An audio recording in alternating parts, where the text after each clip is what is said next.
Yes. So it's matter, my lord. There's a stay that was granted by this court, which has been vacated by the division bench, my lord. I'm just praying for inclusion in the list, my lord. It's not in the list anymore. It's an execution application.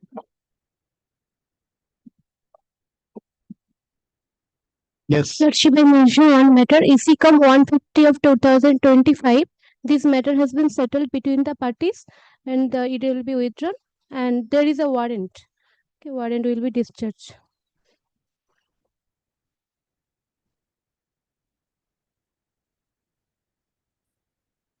Call out the list.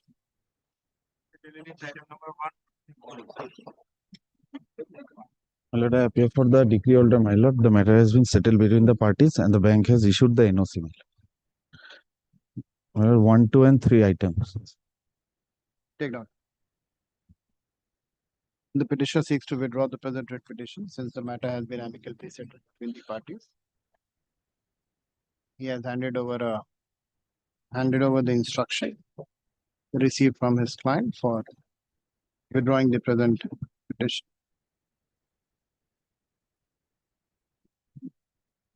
EC-Com petition.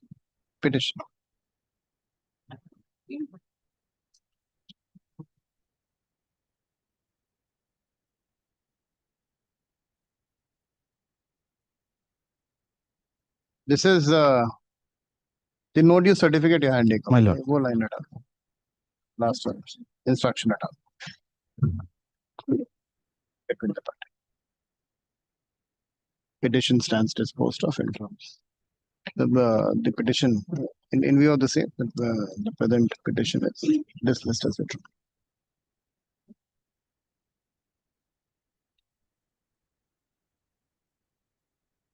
One, two. All three separate orders. All 3 matters. Grateful.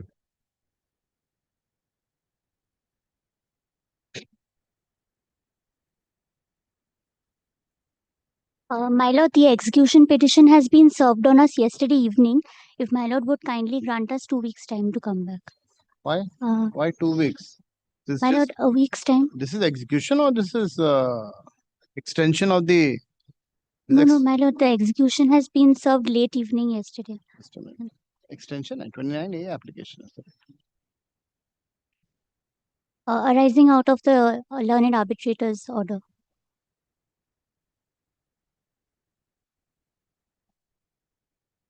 Ma'am, it's a 29A application. Yes, my lord, just a week's time. I'm led by Mr. Jishnu Chaudhary. A week's So you time. have any objection to the extension of the mandate? Yes, my lord. No, not to the extension. It's we have filed an appeal against the That's order. a different thing. This is just the extension of the mandate. Where's the other side? Not today. No one is here. Grateful, my lord.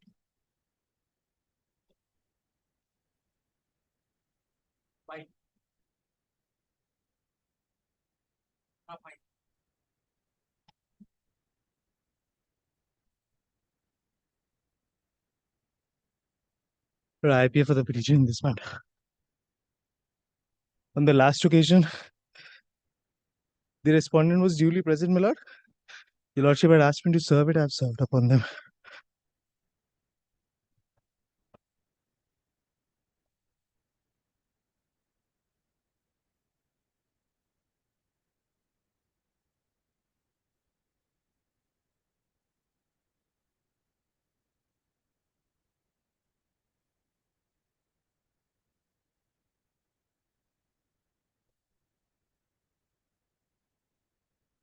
Yes. Yes, my lord. A dispute, my lord, inter se partners of a joint venture entity, my lord. Kindly turns to the agreement that's dated May 13, 2025 at page 23.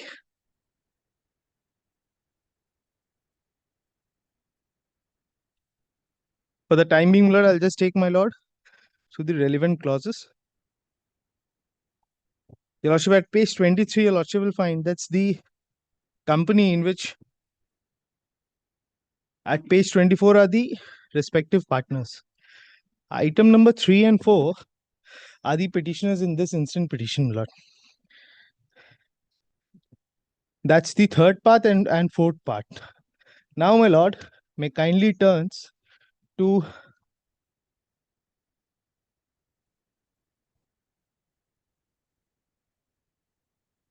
I'll just show two clauses, my lord, which are relevant. First is at page 35, paragraph C, which says that the third and fourth party shall provide an amount of rupees 1 lakh as capital investment for the use of company in its operations relating to its engagement and business of the logistics and warehousing.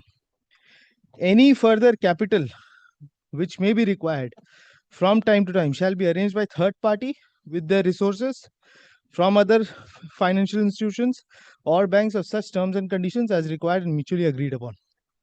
Now may kindly turns to page 30. Under Article 13, which is 13.1, which says further fund required by the company shall be brought in by the third and fourth party, which will be a loan to the company. So, my lord, apart from 1 lakh as investment, I had already invested 10,83,000 and odd, which is accruing day by day with interest. Now, my lord, the moment I put my money, I have annexed the proof also. It was all made through bank payments. That's at page 39. Moment I put the money, my lord, dispute starts. This Leela, my lord, the respondent number 2, 3, and 4 are the persons who are in control of respondent number 1. That's the company. Moment I put in the money, my lord, then first thing they do is, my lord, a bank account was to be opened where, my lord, we were to be as the one of the signatories to the bank account. They oust me from that. They don't do it. Then what they do? They, my lord, first of all, they give me an email ID of the company. Then they revoke the access. They give me access to Tally software. Then they revoke the access. The correspondence are, my lord, at page 48, 49. I'll just take, my lord, to page 51. That sums up the case. Page 51, my lord, I point out detail wise what are the issues that have been facing by that are being faced by me from them. First is that I have been removed from the official communication group, thereby denying me access to the vital updates. Third is that my ERP access, which is the Tally software, which consists of the receivables and payables of the business, was unilaterally blocked, preventing me from carrying out the duties as managing director. Then, my lord, despite repeated follow-up sales commitments assured from your side, you have not honored seriously. Then bank signature updation with Yes Bank has been deliberately withheld, restricting legitimate operations of the company. In between, my lord, what they do after this, there was a pause in the banking operations. My lord, they arrange money from a client. On the same day, they visit the bank, and my lord, they get the bank, my lord, undebit freeze, and they release that money. Again, the debit freeze is put. So, my lord, every act has been done by the respondents, my lord, to frustrate the object of this particular agreement. Today, my lord, I am ready to go before the arbitration. Today, I am just seeking, my lord, that this money of 10,83,000 is an undisputed fact, is a loan under the agreement. I am just seeking, my lord, that this money should be deposited by the respondents before this court. Not to me, not to anyone. The reason being, my lord, so that, my lord, we can effectively persuade in the arbitration. My lord, in this regard, my lord, I'll just cite one judgment, my lord, of our Honorable High Court.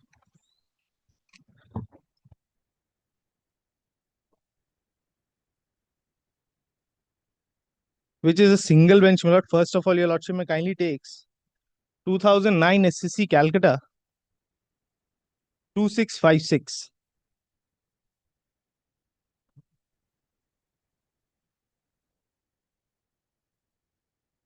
My lord, this is a judgment, my lord, following the principles of Order 38, Rule 5, which, my lord,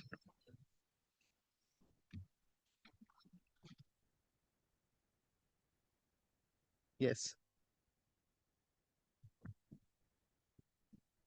My lord, may kindly see paragraph 24. My lord, I thought that I would cite this, my lord, when I would be facing an objection so far as attachment is concerned. Paragraph 24, my lord, of this judgment says that attachment is possible because of the commercial, my lord, environment that we are living in. Paragraph 24 says, two aspects needs to be seriously considered. At the time that the Civil Procedure Code came to be made, But you see the last effective order which has been passed on 22nd of September. The court is very explicit about the fact that it has Lord, heard yes, after exchange of affidavits, and also there's a restraint. They shall not encumber, alienate, or change the nature and character of the that has not been complied with. If my lord remembers, the very first day when this matter was taken up, I had shown a printout note of the MCA portal Yes. that they have inducted a director. They were directed to provide accounts. They have not done so. They appeared on the last occasion.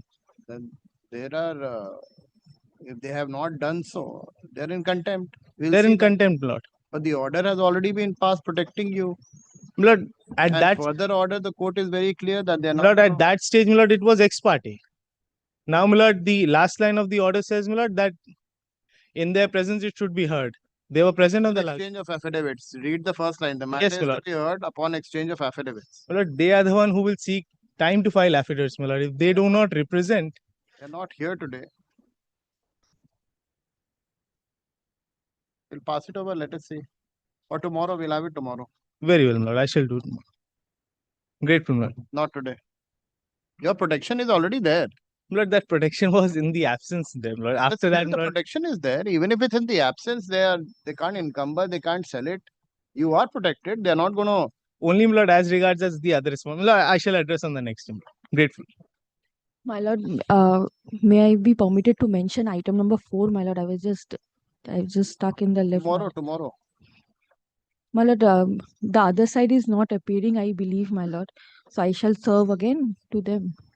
Because I've already prepared the affidavit of service and then. You can serve them again tomorrow, not today. My lord, I beg to appear on behalf of the petitioner. As I was submitting yesterday, my lord, this is a Section 9 application post-award. So, my lord, when the arbitration was pending, we have filed an application under Section 17 seeking attachment or injunction over the freehold properties of the respondent. My lord, the dispute arose between the petitioner and the respondent arising out of a share purchase agreement wherein they had certain reciprocal obligations to fulfill, which they failed, which ultimately went to arbitration. So when we moved the Section 17 application, we were granted with an order of injunction over the freehold properties. Subsequently, part of the claim has already been satisfied because they had certain reciprocal obligation towards a bank's loan, which they would clear. Accordingly, my liability and personal guarantee will discharge as per the share purchase agreement, which before the award getting passed, they have done that. Now, ultimately, our claim was towards the damages as well as the cost, because unnecessarily we have been dragged. We were not awarded with damages. However, cost we have been awarded with. So ultimately, the award to the tune of 17 lakhs and odd has been awarded in our favor. Now, my lord, this award has been passed on 25th of August 2025, which my lord will find at page number 320. What is the awarded amount?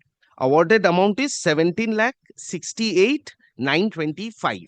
If my lord kindly comes to page number 394, second volume, 394.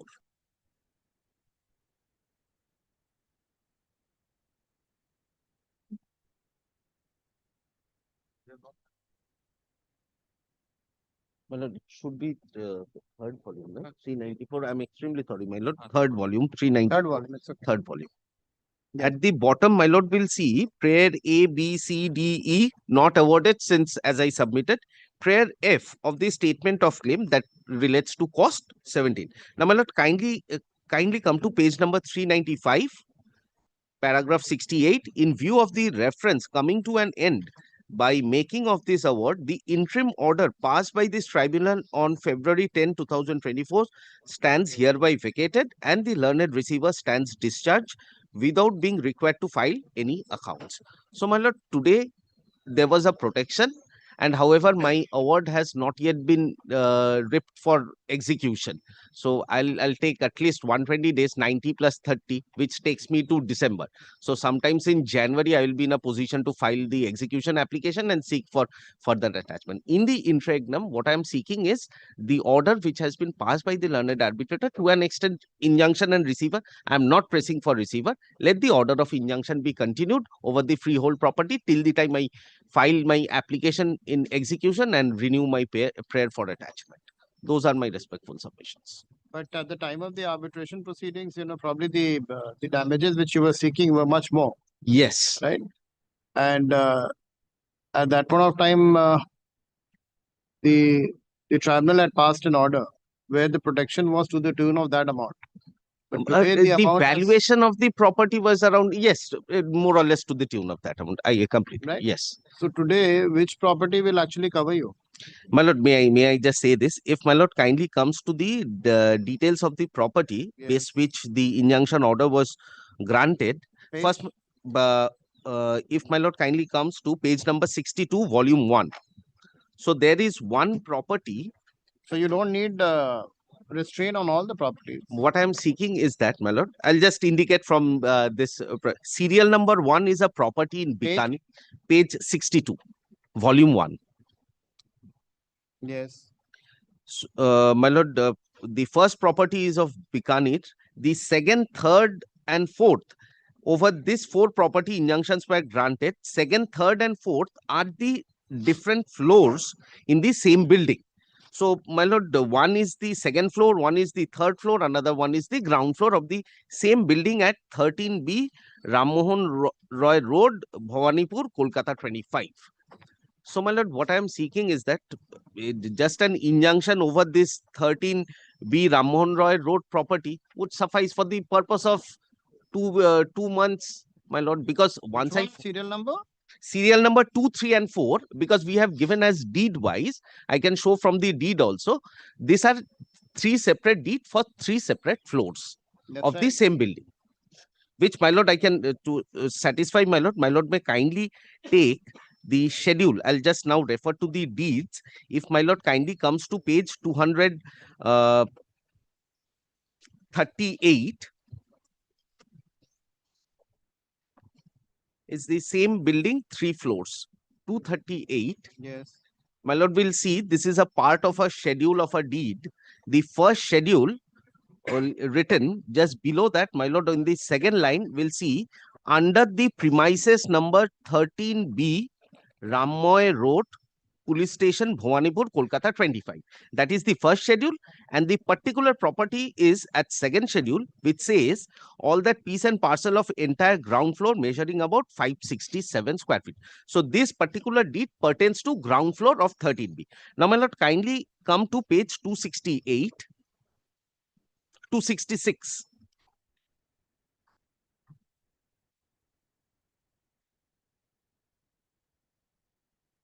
Yes. My lord would see this first schedule, same premises, 13B Rammoy Road, PS Bhawanipur, and at the second schedule, my lord will see that this is a flat at the third floor measuring 737. And now, my lord, if my lord kindly comes to 295,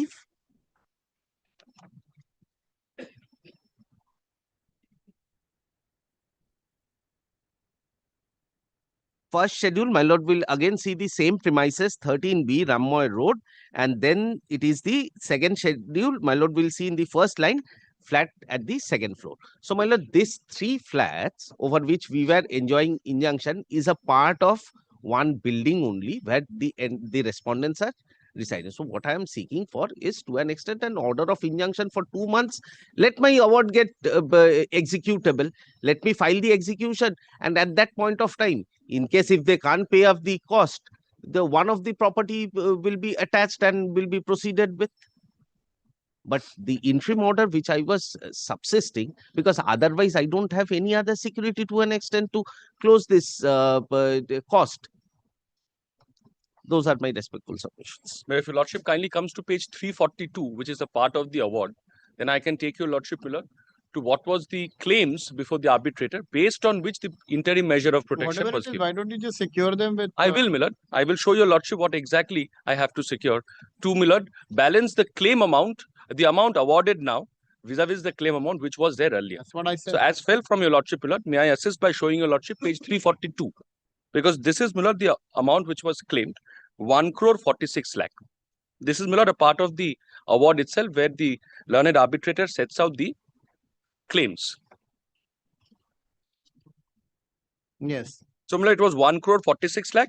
Along with that, Millard, Yes. there was also, Millard, a claim for the additional bank guarantees and collaterals of the claimants.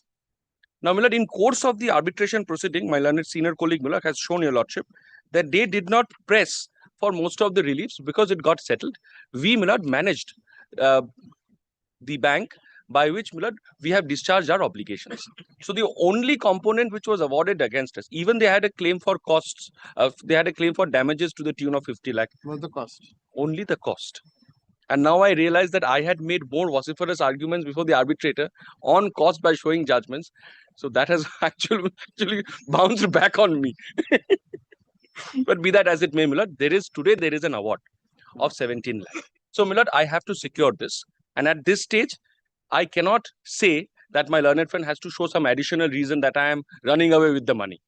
So, Millard, in course of the section 17 application before the learned arbitrator, the claimant had filed a supplementary affidavit giving the valuation of the assets which belongs to me. I will take your lordship, Millard, through that particular supplementary affidavit because it is their document. Millard, it begins from page 214, volume 2.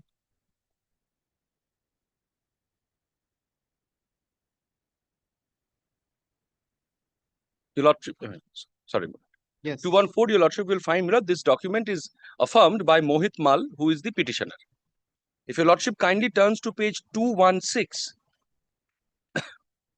Yes. These are, Millard, description of properties which are held by me either jointly or in my individual capacity, and these, Millard, are the corresponding valuations ascertained and given by the petitioner. So your lordship, Millard, at page 216 will find the market valuation of these properties as on 19th January 2024. So, Millard, it has been more than a year since then. Your lordship, Millard, can definitely, Millard, take into consideration the first property because according to them, the remaining property exceed amount of rupees 17 lakh. So, Millard, those remaining properties should not be, Millard, a part of any extended order of injunction. Of course, the first property is very much, which is 15 lakh 97,000. Within a year, it can be anticipated that price must have gone up. So, Millard, this property can be secured for a month, for a period of a month or so, till, Millard, the award has ripened for execution. This is, Millard, my most humble submission because the remaining properties are, Millard, more, the value are more, admittedly, according to them, the value is more than the awarded amount. Millard, just one small submission to an extent the reply is concerned. The first property is at Bikaner. That's okay. What I am seeking for is that, Millard, this second, third, and fourth properties, these are in Bhawanipur and is in Kolkata. What I am seeking, today I am not seeking for any order of attachment even. That's why my first submission was neither I am praying for any receiver to visit them and take physical possession. What I am seeking for a simpliciter injunction. Let that injunction be continued what was there. That can't be. This is Then, my lord, I will. the amount which was there. Yes. I completely bow down, my lord. That's I an completely unfair, bow. I completely bow down, my lord. I would further renew my prayer to an extent. Property number 2, 3, and 4 is concerned. Whichever my lord thinks fit proper to grant me an order of injunction because to secure my claim. 2, 3, and 4, my lord.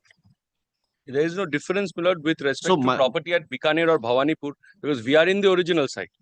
And both the properties are outside. It would be, as fell from your lordship, completely unfair if we venture onto properties from item numbers 2 and onwards. Because both. Well, let my learned friend, I don't need anything. Let my learned friend put forward a bank guarantee or secure the amount. No, I'm very happy with it. Bank guarantee or to secure the amount? Millard, we have taken instructions, Millard. We are not in a position to provide bank guarantees any further. The loan, my lord, actually was taken by the company, but unfortunately, the director had to, my lord, bear the brunt of it from his personal account. He cannot, my lord, bear this exhaustion any further. So, my lord, I humbly beseech before your lordship kind also sees what is their prayer. Their prayer, my lord, is to secure the properties which they had mentioned in paragraph 51 of the petition. This is one of the properties. The property at My Bikaner. first prayer is otherwise. My first prayer is to furnish proper security to the tune of it. If my learned friend furnishes, I don't need any injunction. But I am providing proper security by way of the property at Bikaner, my lord, which apparently is in my personal name. The rest of the properties, my lord, are sometimes are properties which I share with my mother or sister, or sometimes even with my wife.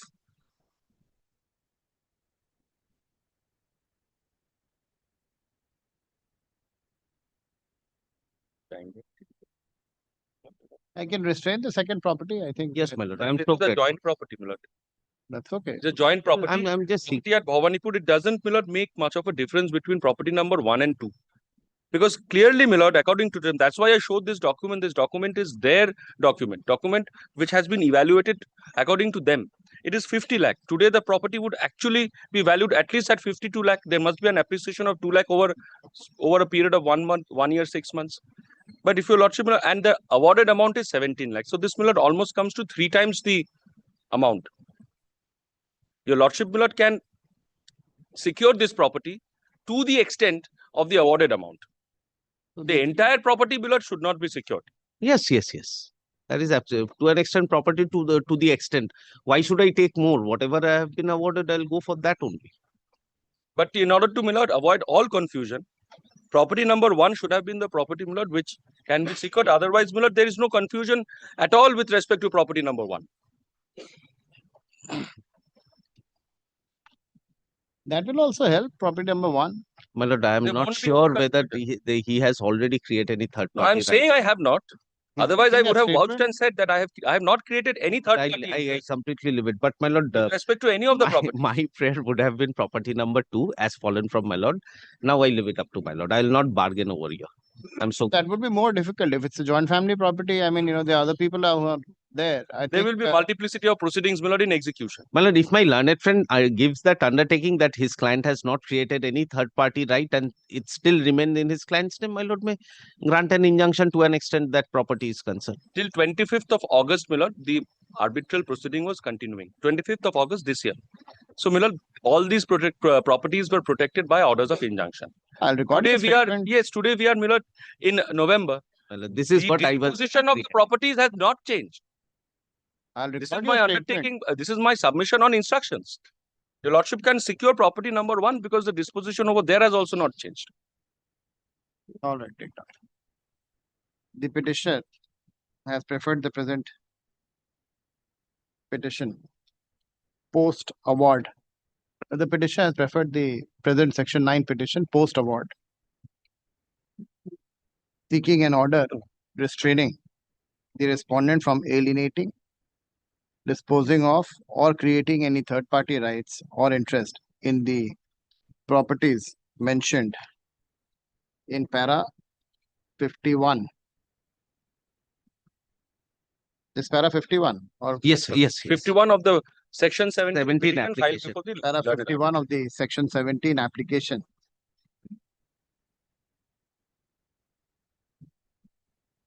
Read with serial number 1, 2, 3, 4 and 1, 2, 3 and 4 of paragraph 4 of the supplementary affidavit dated 21/1/2024, forming part of annexure C and D of the present petition.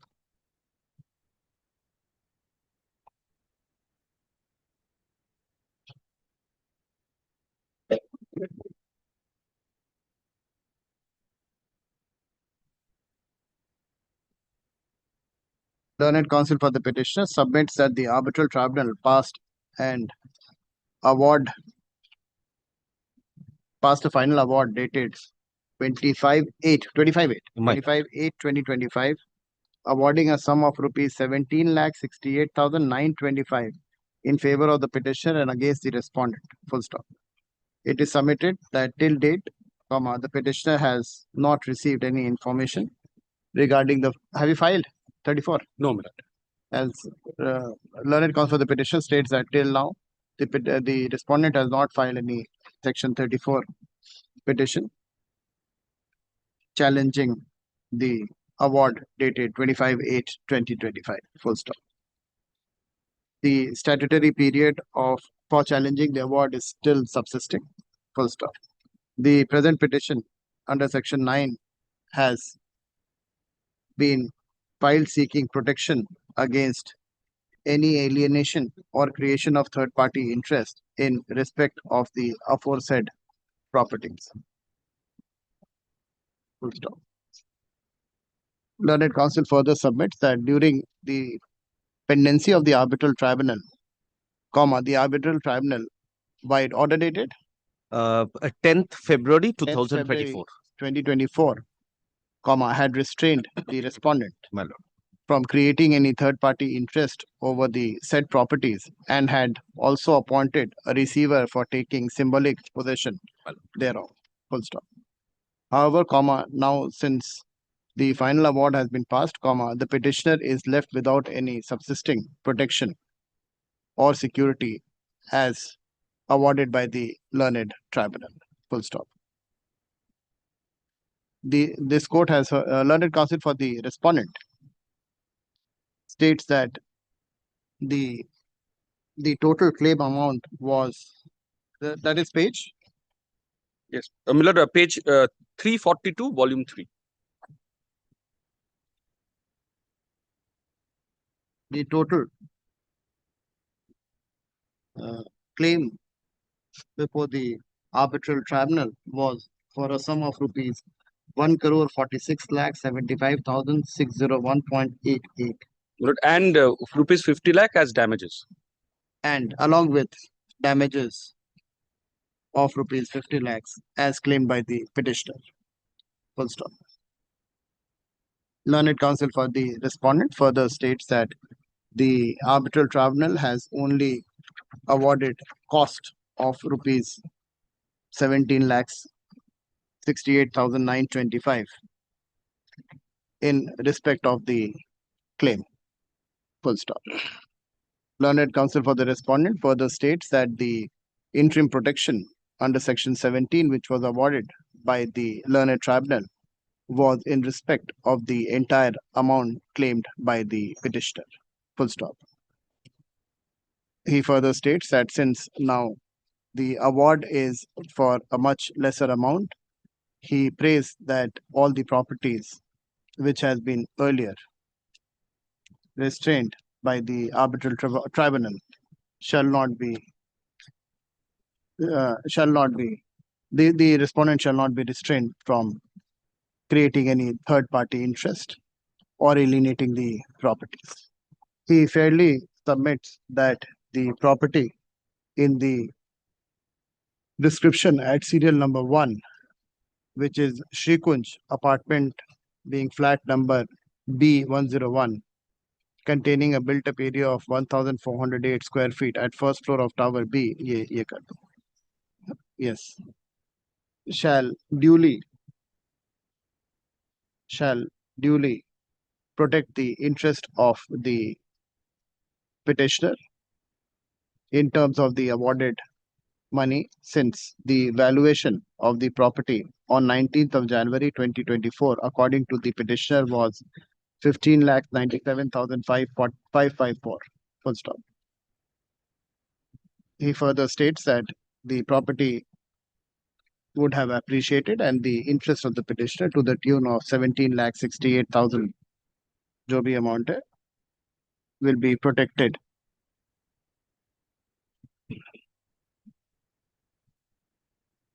Full stop. He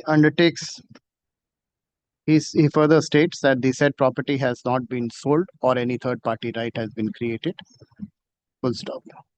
He further undertakes not to alienate, sell, or create any third party right for a period of. It should expire, my lord, by November 30th this month. That is the 120th day. No, December, August to 4 December. months, Yes. December. So, per Period of 3 months. 3 my months. lord, till end of This is the- February, my lord may kindly keep it. Why I say so? Because in the first week of January, I will file the execution. Then it will come up. Till 30th of February. What is it? February is 28th till 20 28th February. 28th February 2026. Full stop. This court has heard the arguments of the counsel for the parties and has produced the materials on record. The sole arbitrator, wide award dated 25/8/2025, awarded a sum of rupees 17,68,625 in favor of the petitioner. Full stop. According to the petitioner, there is no challenge to the said award till date, although the period for filing the challenge is still subsisting. Full stop. The petitioner states that he was earlier protected by an interim order of the arbitral tribunal. Full stop. In these circumstances, circumstances, and on the assurance of the in these circumstances, this court is of the prima facie view that the petitioner has a strong case and full stop. The balance of convenience also lies in favor of the petitioner, and if he is not protected, he will suffer irreparable loss and prejudice. Full stop. Accordingly, this court restrains the respondent from alienating, disposing of, or creating any third-party interest, right or interest in respect of the property mentioned in paragraph 51, serial number 1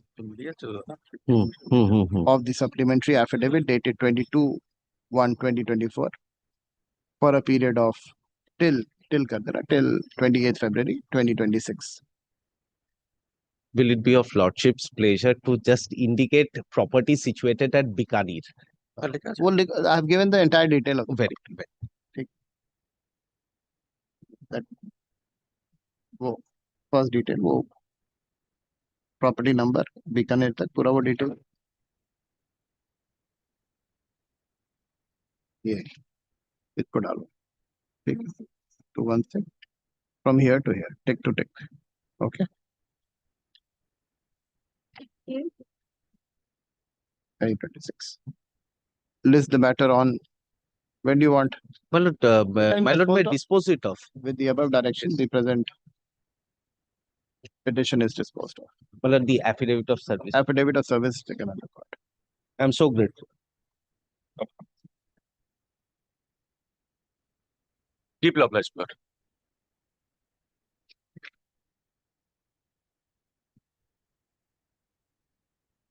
Next.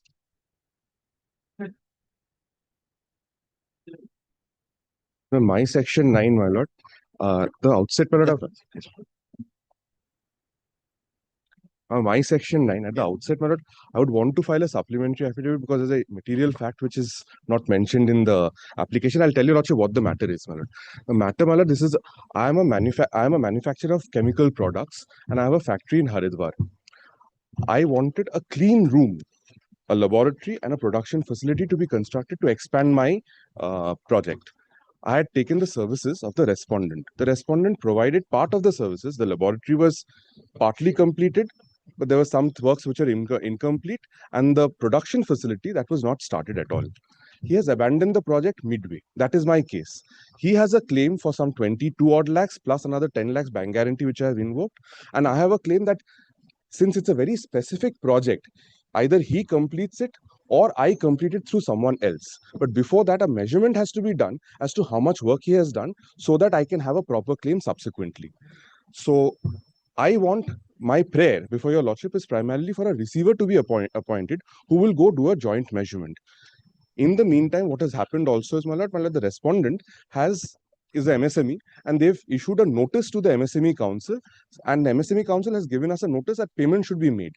Conciliation process has not yet started. That is that notice which I have not annexed in my application. So I want to bring that on record, and matter can be taken up on any day, Monday or something, and the section 9 can anyway proceed, regardless of whether there is a MSME Council or, there's a section 7 arbitration agreement, because section 9 protection is not there under the MSME Act. So that, my lord, I will be praying, my lord, a relief under section 9, disregard of whether the arbitration proceed, if there is a arbitration under section MSME or under the section 7 arbitration clause. So the only document which I want to bring on record is that MSME council. My lord, with regard to what my learned senior friend has said, we have already referred the dispute with regard to the non-payment before the MSME Facilitation Council, Lordship. They are in session of the matter, Lordship, and there are judgments, Lordship, starting from Shilpi Industries of this is of 2021, and then Mahakali Foods and NBCC India. These are of 2021, 2023, and 2025, Lordship, where it has been held that when there is a reference under Section 18 of the MSME Act, Lordship, that will prevail over the Arbitration Act, because the MSME Act is a beneficial act, and the Arbitration Act being a special statute, the beneficial act will prevail over the special statute. That is only for the purpose of arbitration, right? Yes, That is for the Section 9. Lordship, Section 9, Lordship, the prayers that have been made, if Lordship will kindly see, the prayers are akin to that of Order 26, Rule 9 of the Code of Civil Procedure, where my learned senior friend's client wants to conduct inspection for the purpose of setting up his claim. That would, in effect, tantamount to fishing out of evidence prior to them filing a claim, either before the MSME or at the arbitration. So, Lordship, if my lord allows the claim, allows the Section 9 application at a very nascent stage, Lordship, that would actually tantamount to fishing out of evidence to set up a claim before the MSME or That is before. also protection to the extent that whatever is there today at the factory, inventory should be made, a receiver should be appointed. Factory is, Lordship, within the possession of my learned senior friend's client. The materials are there already with my learned senior friend's client. So what sort of protection does he require? Because, Lordship, the dispute, Lordship, with regard to my client is that they have completed a work and they have not been paid. The Facilitation Council is already in session of the matter, Lordship. We have lodged our claim. My learned senior friend has very fairly submitted that they have been issued notice with regard thereto. So let them go and take steps before the council, Lordship. These items are under the possession of All under me, my lord. All under me, why right? do you want a receiver to be appointed? My lord, for the joint measurement, so that later on there is no dispute as to how much work has been done. My lord, the That is no agreement protection. also provides for a joint measurement. I've asked him for joint measurement. He is not provided it, my lord. But Section 9 for that purpose, giving you protection, this is basically creation of an evidence.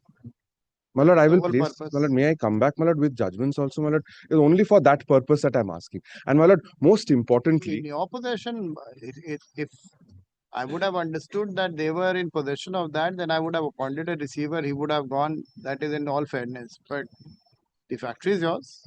my lord, there is goods which have been provided and also work. It was not just a simpliciter These are pro- things which work, can my be lord, taken up contract. by the tribunal. What are the measurements? You I'm build great. your My own lord, case. I need to start my work also. My lord, I'll tell you, lordship, it's a commercial contract That's altogether. all right. I am not being able to do the work right now. Tribunal, I'm ready to deposit the money also, which is due. all that you can go and argue before the tribunal. But as far as your Section 9 is concerned, then Yes, it my lord. is really not. My lord, may I try and satisfy your lordship, my lord? If it's in your possession, nothing doing. May I try and satisfy your lordship? I'll come. I don't want there any allegation of suppression, so I want to bring that one document on record, which is You bring missing that in one the Section document 9. and I'll relegate you to the tribunal. I'll try my luck, my lord. I'll try my luck. Take down. Learned counsel for the petitioner states that he has received notice from the MSME Council. MSME Council. MSME Council. He wishes to bring the same on record. Full stop. He prays for filing of a supplementary affidavit. Full stop. He prays and is granted time to file his supplementary affidavit within 1 My week. lord, I'll file it in 2 to 3 days, my lord. It's just that one document which I've not annexed. List after 2 weeks. Lord, can keep the matter on Tuesday, my lord. That is. Yeah, Micro and Small Enterprises Facilitation Council received a notice by MSEFC. My lord, may I request for the matter be taken up on Tuesday, my lord? Next Tuesday. Next week, Tuesday. Next week, Tuesday. Obliged. I'll Keep try it and once you- convince your lordship. I've understood what your lordship, I've understood what's playing on your lordship's mind. I'll try and convince. That is the only thing. If I'm it great. was in their position, I would have. Ideally, my lord, I would have given you an if the matter can be resolved here, I'm willing. I want the That is work there. done. I want the work done because my lord, my work is stalled. I want the work done in MSME Council. Matter is going to go on, drag on for a long time. And I that want is- the work done. That is for them. What they has also fallen agree from your to- lordship, I shall try to impress If upon they him. also agree, my lord, I'm ready to pay the money. Let the work be done. Let him use I- his I good will. offices to convince. I him. will try to convince. I have instructions. I'm ready to deposit the money also, or pay the money to him, provided the work gets done because the work is abandoned. See if that can be done. I will try to impress. So, upon lordship, my no, client my lord, what has MSME fallen Council, from they've not yet started the conciliation proceeding. There'll be conciliation, then the arbitration, and they say 6 months, but it goes on for a long time. I'm obliged, my lord. I'm My grateful. affidavit of service. Affidavit of service.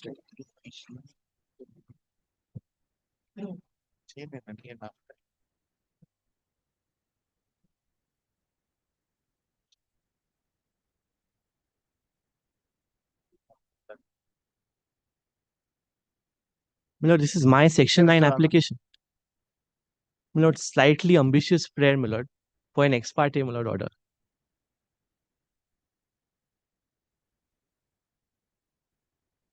My lord, I took a loan, I am the borrower, in July 2024 to finance a truck. I'm in the business of transportation, small time entrepreneur. My lord, for 1 year, I pay my EMIs from July 2024 to July 2025. There is a default, my lord, by me in August 2025 for 1 month. And in September, my lord, masquerading as recovery agents, my lord, goons intercept my truck at the Calcutta Bombay highway, my lord, and my lord snatch my truck and take away. And 2 days thereafter, the finance company, my lord, writes to me that your entire agreement stands terminated, and this is the entire loan which is outstanding, and you repay this amount, and we will return the truck. And the contract says that if there's a default, they will intimate me, they will give us 7 days notice, and I'll get an opportunity to correct that default. My lord, there are judgments, my lord, which say that a truck can't be, my lord, snatched away in that manner. My lord, only, my lord, I'm praying today, my lord, kindly injunct, my lord, this company from, my lord, creating third-party rights in respect of the club. I will serve and I'll come back. My lord, kindly consider, my lord. I'll serve and come back. I will come back. In fact, my lord, I wasn't released. Only a ledger has been annexed. I'll come back with my bank statements to No, show. Mr. Rana. I will not give you this protection. Serve them. My lord, very well. My lord, then may I, my lord, also pray for one thing.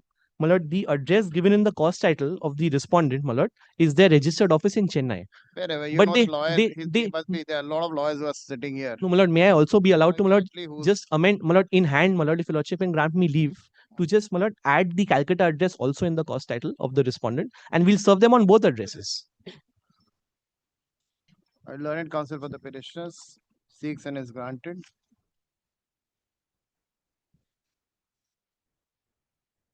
Learned counsel for the petitioner states that he has not made the Cholamandalam Investment and Finance Company Limited, the local office, a party to the present petition, full stop. He seeks and is granted liberty to make the appropriate addition. You have to make them a party.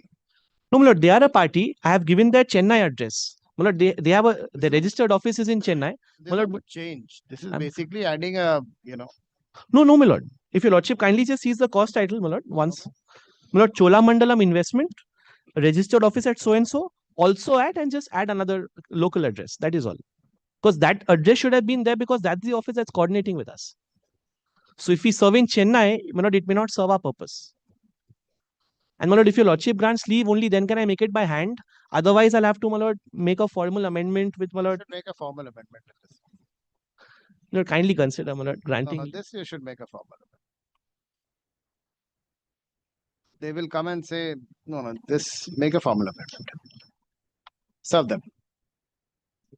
Make My a lord, this formal will, my amendment. lord, this, my lord, my apprehension that This they is not only just 1 month's default, my lord, and they come and, my lord, snatch away my truck, my lord, mercilessly while it was doing business. we'll see that. And the agreement says Should that have there'll been- agreement says there'll be a 3-month default You should have been diligent in making the payment. my lord, I understand. My lord, sometimes, my lord, citizens sometimes face difficulty, my lord, in a given month. My lord, I'm not a habitual defaulter who's defaulted for months. And my lord, the agreement says that they'll classify me, the levels of classification, SMA, etc., and NPA only after constant 90 days of default. Agreement itself says so, my lord. It's there, and these are standard form contracts. The petitioner states that he needs to add the local office as a party respondent to the present petition. Liberty is granted. Let this matter be listed after a week.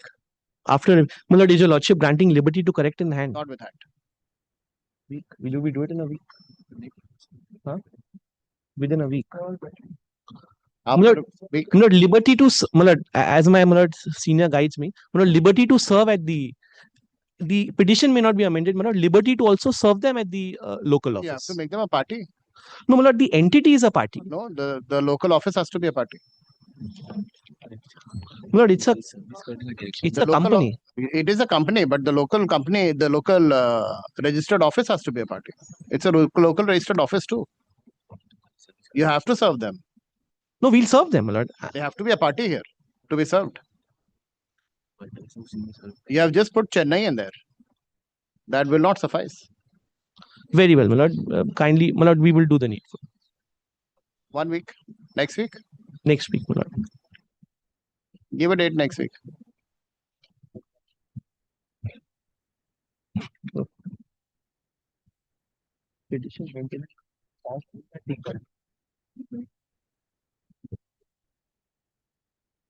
Please, ma'am. My lord, I beg to appear on behalf of the honored respondent. Item 9, lords, is a petition under section 29A for extension of mandate. This is my lord FDP in opposition.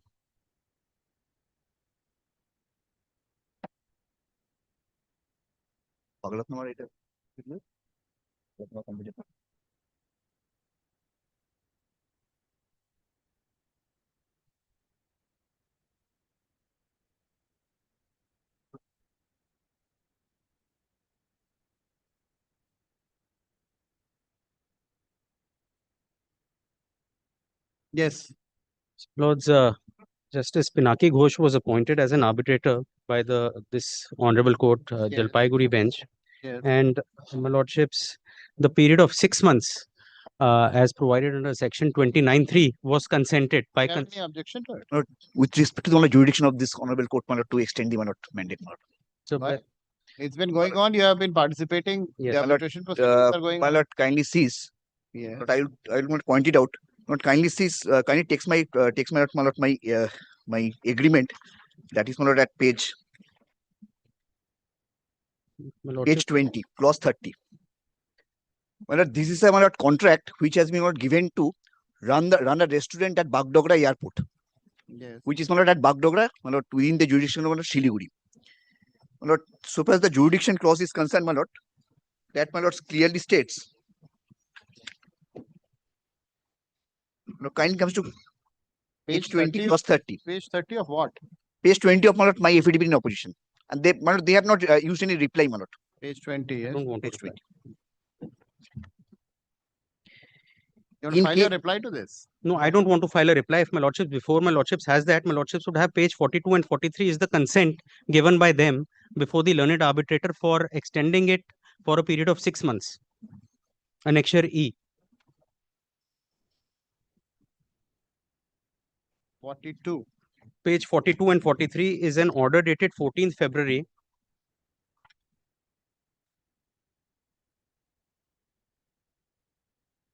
At page 43, if my lordships would have the mandate of the tribunal, because there was they debarred me, my lordship, so that application under section 17 I had to file, and it took a few months. So that is the reason for the delay. And my lordships, the evidence is concluded. The final arguments are going on, my lords. In fact, I was to conclude my arguments also, and I have approached this honorable court prior to the mandate being terminated, my lords.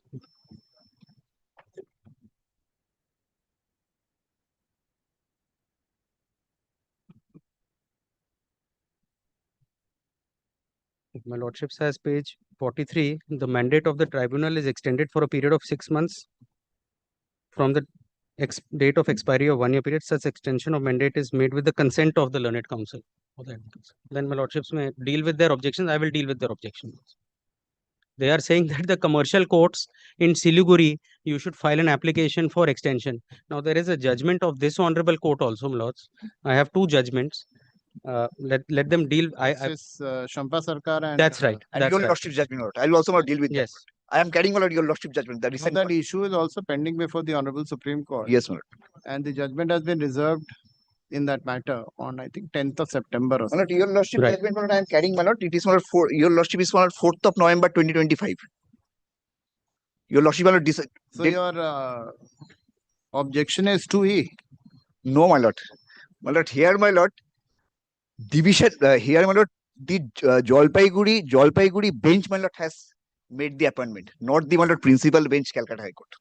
That's the, my lord, distinction, my lord, that I will make, my lord, with respect to the judgment, my lord, delivered by the Honorable Justice Shampa Sarkar and your lordship. So far as the case that your lordship has dealt with, they are, my lord, the principal bench, my lord, appointed the arbitrator under section 11 of the Arbitration and Conciliation Act. But so far as my lord, instant case is concerned, my lord, kindly comes to my lord, their application. Case, the circuit bench has done it. Yes, my How lord. does it make a difference? Yes. Lordship, my lord, Power of the bench becomes little my lord, less. so far as our High Court is concerned, my lord, Yes. our High Court has, my lord, said that You if mean to say the Jalpaiguri bench has lesser power than this court? my lord, the difficulty is our High Court has, my lord, constitutionally held.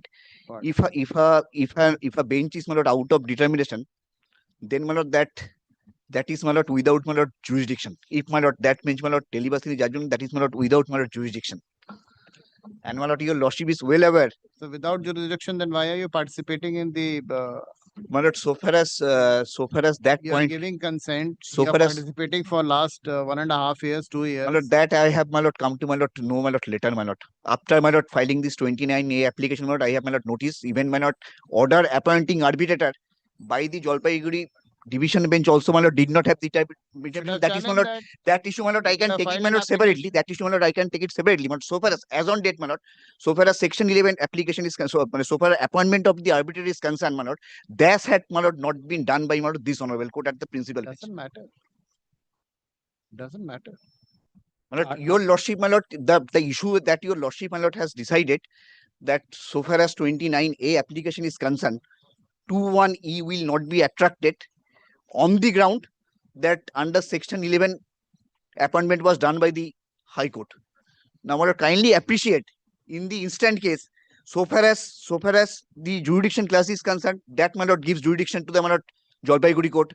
They have, even, my lord, before, my lord, initiating the arbitration, my lord, they filed their first section 9 application before the Darjeeling court, my lord, which has, my lord, now become the, my lord, commercial court at, my lord, Siliguri.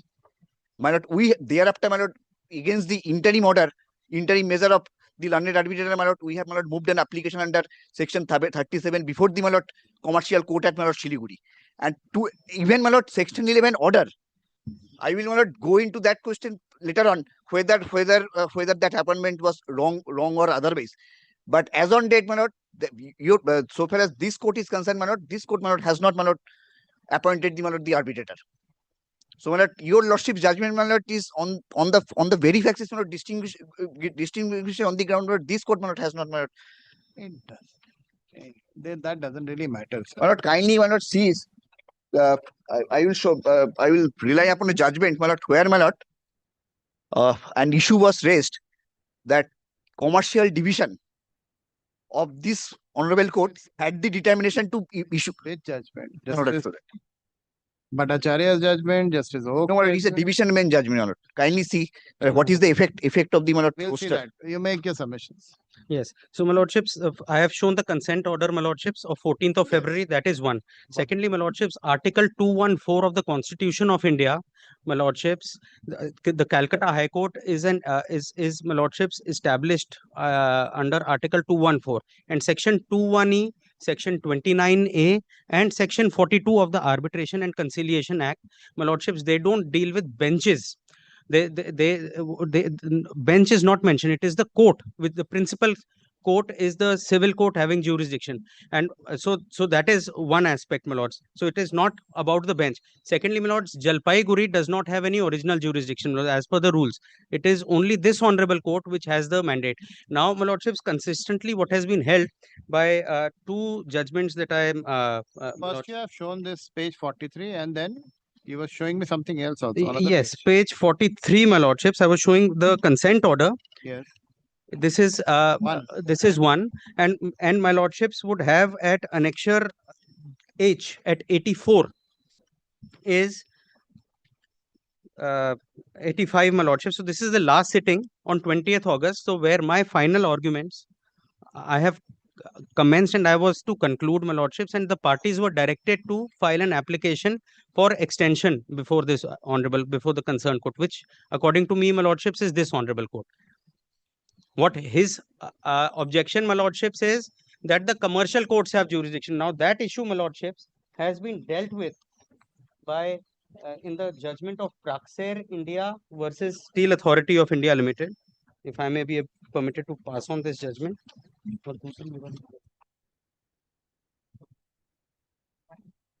So factually, there are two orders on which you are relying. Yes. The 14th February order and the last order of. Please, my lords. What else factually? Where's the contract? The contract, my lordships, I haven't placed it on record, but the section 11 order places on record it reproduces the arbitration clause. Is with my filed it. My affidavit in opposition. They have filed All right. affidavit. That's all right, Have my you lordships. seen the have you seen the affidavit in opposition? Yes, I have.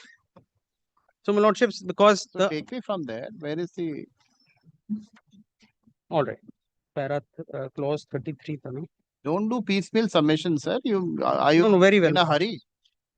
Malad, in page 10 of my affidavit is the agreement. Don't get lost by his submission. You make your own submission. Yes, my lordships. Yeah, no arbitration clause. Page 22, my lordships, would have of their affidavit. Yes.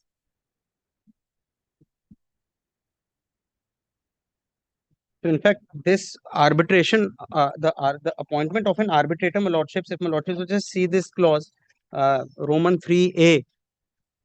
Yes. So, my lordships, as per this, it was to be referred to a dispute resolution committee at the airport. So, my lordships, all this now the unilateral appointments, etc. My lords, so I was constrained to file an application. Yes. So, this is what it provides, my lords. This is the arbitration clause.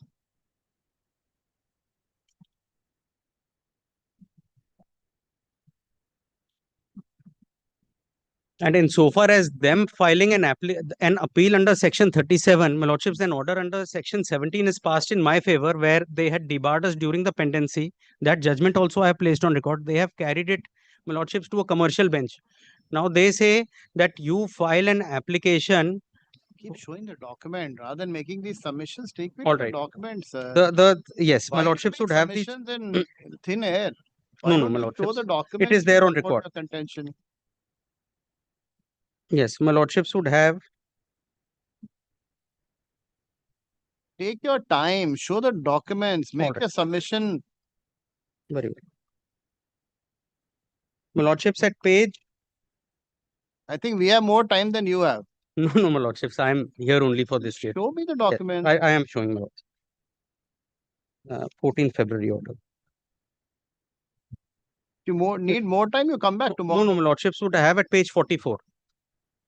42 and 43, my lordships, this is that one-page order. And how my section 17 is disposed of. Page? Page 44 onwards, my lords. And what are you reading in this? And my lordships, at page 58, I will read the. For the reasons stated in the circumstances, I accept the contention at page 58, my lords. Yes. Second paragraph. the contention of the learned counsel appearing for the claimant, and I find that there is substance in his submissions. For the reasons stated herein above, this application is allowed by directing the respondent should not give effect to the said letter dated 4th June 2024 until this arbitration proceeding is concluded and completed. This protection is granted keeping in mind that the debarment is nothing but civil death of an organization along with the people working under the said organization. Accordingly, in my opinion, this petition filed under section 17 of the Act is disposed of by directing the respondent not to give any effect to the said letter dated 4th June 2024 until the disposal. Now, my lordships, they have challenged this in a commercial court by filing an appeal. First, initially, they filed a writ themselves. Now, that writ they had to withdraw, saying that the honorable court said that there is an alter remedy, you go under section 37. So they have filed a section 37 notice also has been issued, and there is no stay of this order, my lordship, till date. They are saying that since I have filed under the Commercial Courts Act, you also should go under the Commercial Courts Act for an extension under section 29A, my lordships, which cannot be the legislative intent of section 29A as held, my lordships, by the two judgments which I am referring, my lords, which I will cite.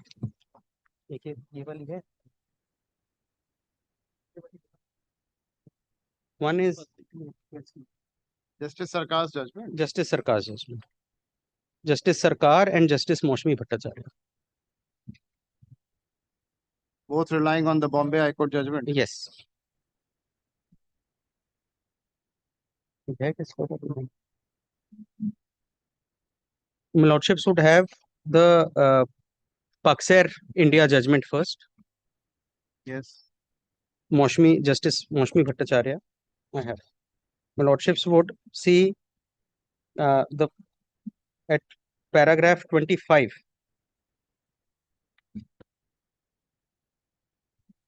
The second point raised by the respondent is on the jurisdiction. Para 25, my lords.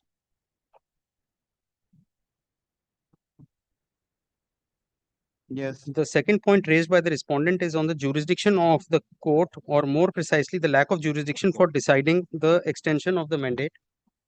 The respondent says that the application should be filed before the commercial court at Arsansol. Council relies on section 11(6) of the Arbitration and Conciliation Act 96 in the context of the definition of court under section 21E of the said Act. Council also relies on 29A(6) of the Act to argue that the court can only substitute an arbitrator but not reappoint the same arbitrator in an application in the present nature. The above contention cannot be accepted for the following reasons. In the order dated 9th January 2024, the Learned Commercial Court at Arsansol specifically held that it did not have jurisdiction to extend the mandate under section 29A of the Act. Commercial Court considered the definition given under section 21E of the 96 Act and also the import of sections 11 and 29A in coming to this view. A coordinate bench judgment of the court in Amit Gupta versus Deepak Prasad answered. Justice Basak's judgment. That's right. Answered this issue on the view that the court used in section 29A partakes the character of the appointing authority as prescribed under section 11 of the Act, and therefore can only the court which has the power to appoint an arbitrator under section 11. The court is informed that the appointment of one of the arbitrators in the present case was made by the court under section 11 on so and so. Thereafter, my lordships would come to paragraph 29. Yes. Substitution or reappointment is only warranted where the mandate has come to an end, and the court prods the arbitration to proceed to its logical conclusion, that is an award. It is indeed curious as to why respondent, after having participated in the arbitration and consented to the extension of the mandate, is now keen to resist publication of the award. The court is thus inclined to reject the objection in the present application. The court proposes to extend the mandate on the sufficiency of cause shown by the petition. The court's view would be evident from the reasons stated above. And the second one, my lordships, of Justice Sarkar, my lordships would have the first paragraph. Extra copy.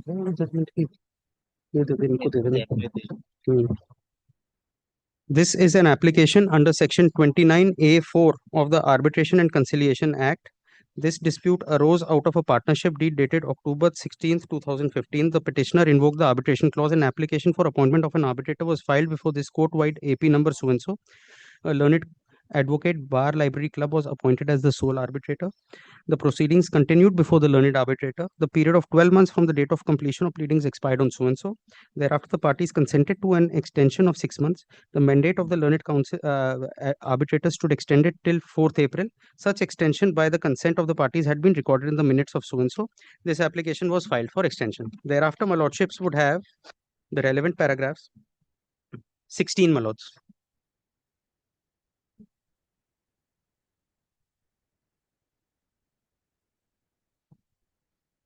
Yes. Thus, in cases where the appointment of the arbitrator is by a high court, there may be a jurisdictional overlap between the court having territorial jurisdiction of the subject matter and the court actually appointed the arbitrator under Section 11. If the principle of consistency in jurisdiction is followed in cases where the high court appoints the arbitrator under Section 11, high court shall retain supervisory jurisdiction over the arbitral proceeding to such limited extent. If the newly reconstituted tribunal is deemed to be a continuation of the tribunal appointed by the high court, prayer for extension before the principal civil court of original jurisdiction will create a jurisdictional anomaly. That is, the high court would appoint the arbitrator and the inferior court would be asked to extend the arbitrator's mandate or even substitute the arbitrator appointed by the high court. Thereafter, my lords, para 17. This is inconsistent with the hierarchical judicial structure and also be contrary to the legislative intent that the appointing court should have control over extension and supervision. Upon reading Section 29A, Section 11 and Section 21E harmoniously, court for the purpose of extension under 29A4 in this case should normally mean the same high court which appointed the arbitrator. Otherwise, a district court, or in this case, the commercial court at Siliguri, being an inferior court, will also be empowered to exercise the power to alter or replace the mandate of an arbitrator appointed by a superior court. This will result in disharmony. Moreover, the caveat under Section 2.1, unless the context otherwise requires, clearly indicates that definition of court under Section 2.1E1 is not in absolute terms but should be read in context of the matter and not isolated therefrom. In this case, a textual interpretation of the term will result in an anomalous situation as discussed here and above. It is both logical and legally consistent to hold that the High Court retains jurisdiction for the purpose of extension under Section 29A, and the principal civil court, commercial court at Siliguri, will not have jurisdiction to extend the mandate in such a case. Such contextual construction of the term court avoids jurisdictional conflict, ensures judicial hierarchy, and upholds the integrity of the arbitral process. Arbitration proceedings under appointment of an arbitrator can be triggered in a number of ways. The parties can agree to an appointment of an arbitrator outside court. The arbitrator can be appointed by a civil court in terms of Section 89 of CPC if the parties agree, or the appointment can be made by the High Court or the Supreme Court in terms of Section so-and-so of that. 20. Section 29A4 and in particular subsection 1 thereof will apply to arbitral proceedings of all kinds without any distinction. Thus, the mandate of an arbitrator, irrespective of the nature of his appointment and the manner in which the arbitral tribunal is constituted, will come to an end within 12 months from the date of completion of the pleadings, unless such period is extended by consent of the parties. Such extension by parties will not exceed 6 months. Thereafter, only the courts can extend the mandate. It is inconceivable that the legislator would vest the power with the commercial court at Siliguri to substitute an arbitrator who has been appointed by the High Court. Even otherwise, it will be wholly impermissible, since the power of appointment of an arbitrator when the situation so arises vests in the High Court or the Supreme Court, as the case may in terms of subsections 4, 5, 6 of 11. The power of substitution is of considerable significance, as the arbitral tribunal is a continuation of the tribunal appointed by the High Court. 22. The power of granting an extension and the power of substitution is coextensive. If the court finds that the arbitrator was not fit to continue with the proceeding, the court has the power to change the arbitrator and reconstitute the tribunal, and such reconstituted tribunal is deemed to be in continuation of the previously appointed tribunal. If I accept the contention of Mr. Ghosh, it will lead to an irreconcilable conflict between the power of superior court to appoint arbitrator under Section 11 of the Act and that of the principal civil court of the district to substitute such arbitrator under Section 29A6. This conflict can be avoided only by understanding the term court for the purpose of 29A as the court which appointed the arbitrator and or constituted the arbitral proceedings. Thereafter, my lordships would have in paragraph 27, the provisions of Section 2.1e of in the context of Section 29A cannot be interpreted to allow an inferior court to overrule or undo an order of the High Court. The Parliament could not have ever intended the District Court to substitute an arbitrator appointed by the High Court. In this context, the decisions are quoted below. I'm not troubling my lordships with these decisions, but thereafter I'll come to the concluding paragraph. Paragraph 45, my lordships would have.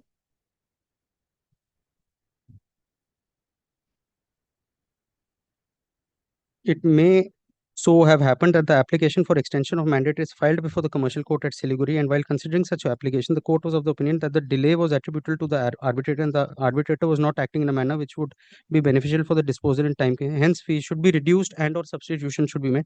In such a situation, a court inferior to the court appointing the arbitrator would substitute and reduce the fees, thereby interfering the order passed by the High Court. This cannot be the legislative intent. The issue of merger as raised by Mr. Ghosh is not required to be dealt with. Thus, the application is allowed, mandate is extended. That's it. Anything else? No. Yes. Thank you.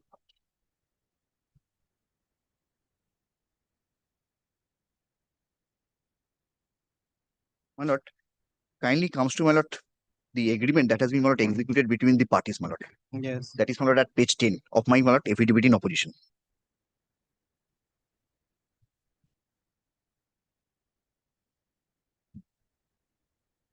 This is my lord the license agreement for the purpose of running a restaurant in the first floor of terminal building at my lord Bagdogra Airport.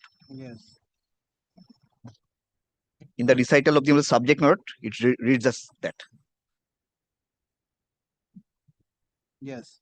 Then this agreement made on 27th day of March 2027 between the Airports Authority of India, a body corporate constituted by the central government under the Airports Authority of India Act, having its corporate office at New Delhi and offices at all airports in India, represented by the airport director, hereinafter called the authority. Then, my lord, I am skipping that portion. Executive Director, Airport Director, Office, or any other then specified by the chairman in this behalf, and shall also include the successor assignee of the one part airport restaurant at Bagdogra Airport, represented by Amazing India Contractor Private Limited, Chembal, Chak, Habibpur, Bhagalpur, Bihar. Now, my lord, kindly, since the agreement has been executed on behalf of the Airport Authority of India by the Airport Director, Bagdogra Airport, his seal is, my lord, appended to. So, my lord, agreement is executed at my lord Bagdogra Airport. Subject matter of the my lord dispute or the my lord subject matter is my lord the subject contract, my lord, is required to be performed, my lord, at Bagdogra Airport. Now, my lord, kindly comes to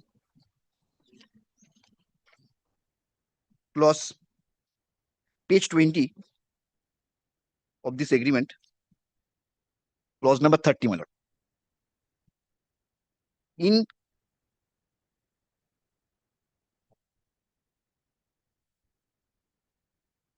case of any dispute where legal action is compelled to be initiated by any of the party, jurisdiction of the court shall be the city, town, district where the airport is located. But as your lordship has, my lord, found it from the agreement was executed at my lord Bagdogra Airport. Agreement is, my lord, with the Bagdogra Airport, and the, my lord, performance of the contract, that is for the purpose of running the contract, my lord, that is, my lord, at Bagdogra Airport. My lord, parties, my lord, have well understood it very well from the very beginning. Before, my lord, giving us notice for invoking arbitration, my lord, they are the one, my lord, who has approached, my lord, section, who have, my lord, approached the Darjeeling District Court for filing an application under section 9. My lord, kindly comes to page 26.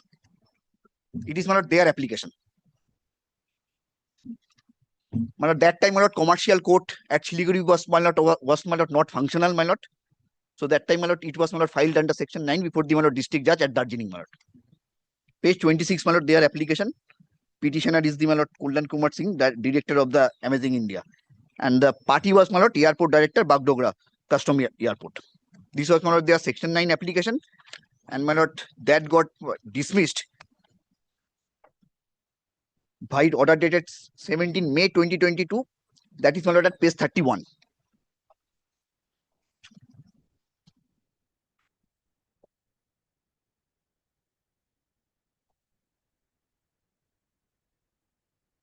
Page 31, my lord. That was, my lord, dismissed for default, my lord. They have not moved it. Now, for the purposes of section 42, my lord, they approach section 9 first, even before us. Yes. Now, my lord, kindly comes to my lord their application, the order appointing arbitrator, that is at my lord page 13 of their application.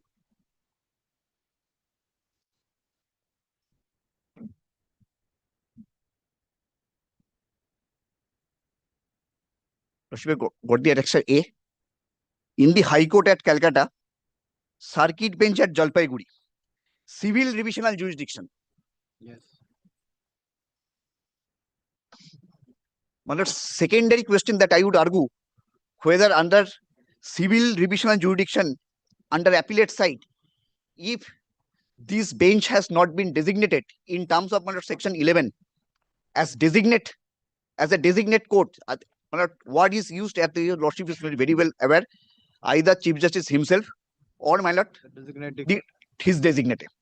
So my lord, this question I would argue my lord secondarily, but first my lord, I would draw your lordship's attention so far as the appointment has been made. That has been my lord made by the Jalpaiguri Division Bench, Honorable Jalpaiguri Division Bench. But Jalpaiguri, Honorable Jalpaiguri Bench, my lord, by the single judge.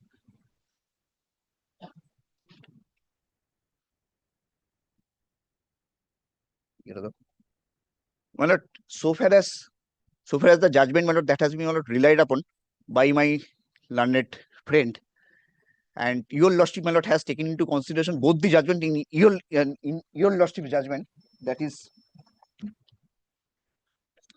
India Private Limited, Bharat Heavy Electrics Limited, and your lordship, my lord, distinguished the Honorable Supreme Court judgment by saying that in that particular in the case of Meghalaya, Honorable Supreme Court has although held that the court under section 29A would take the context of take the context of 21E of the court, in view of the fact that that time or not arbitrator was not appointed by the High Court. The High Court. So your lordship, my lord, held that therefore, my lord, it is distinguishable on that fact.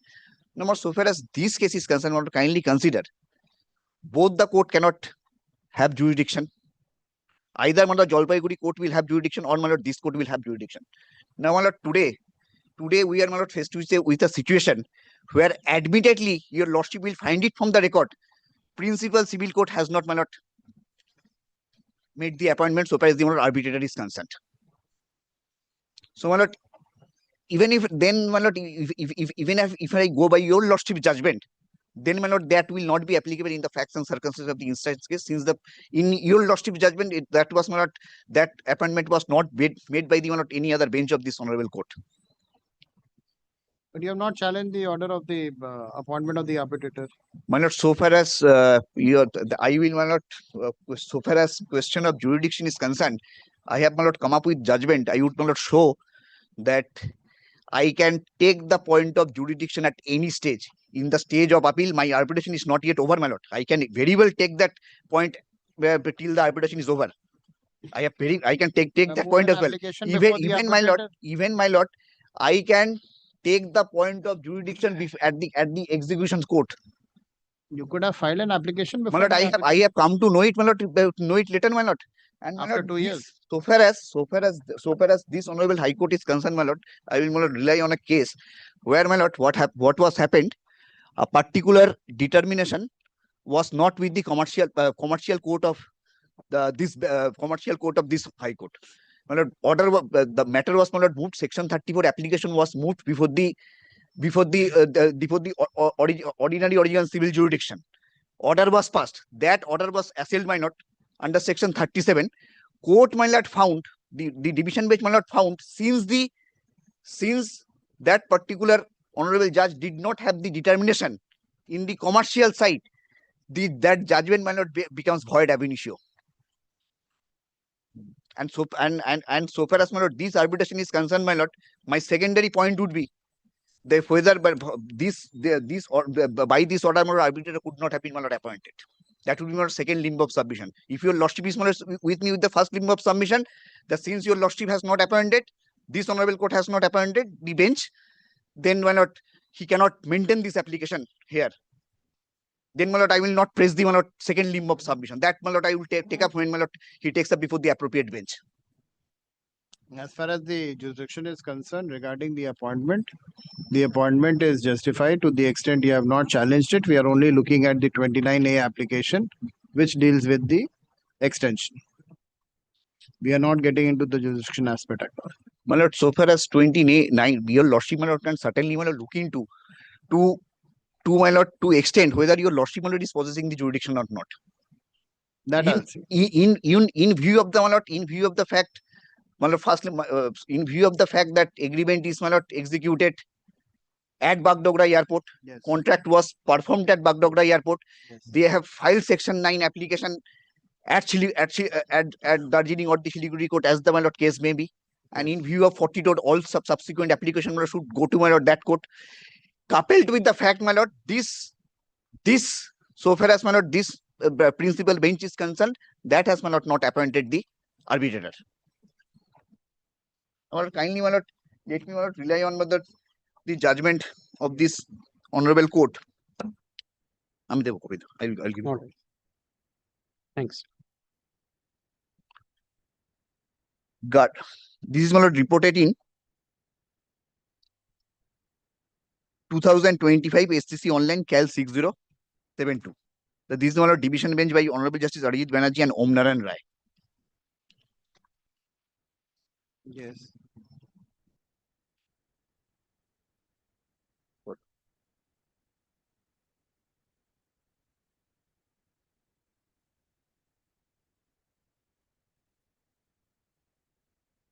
Kindly comes to para 36.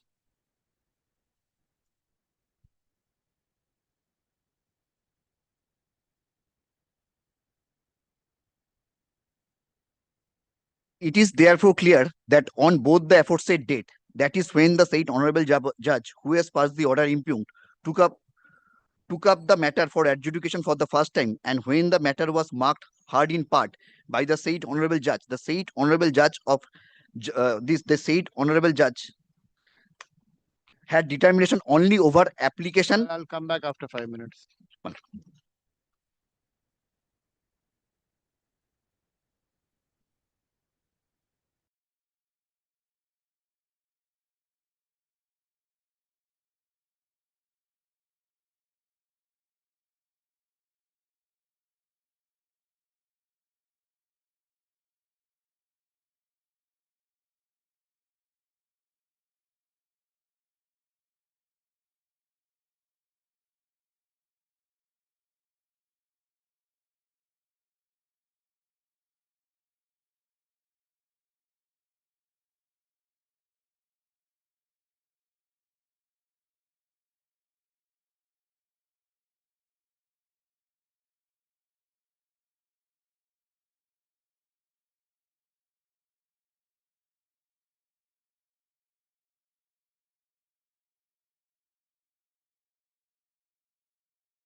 Not I was on para 36 of the judgment Yes. of this honorable division bench. Yes.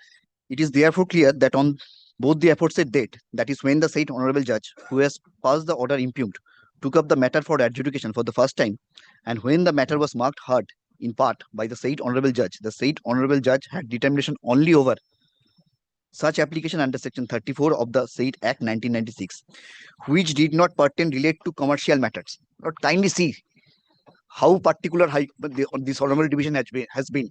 There, my lord, determination was not with respect to commercial division. Determination was only with respect to original jurisdiction. Determination in respect of all arbitration application, including those under section 34 of the said act,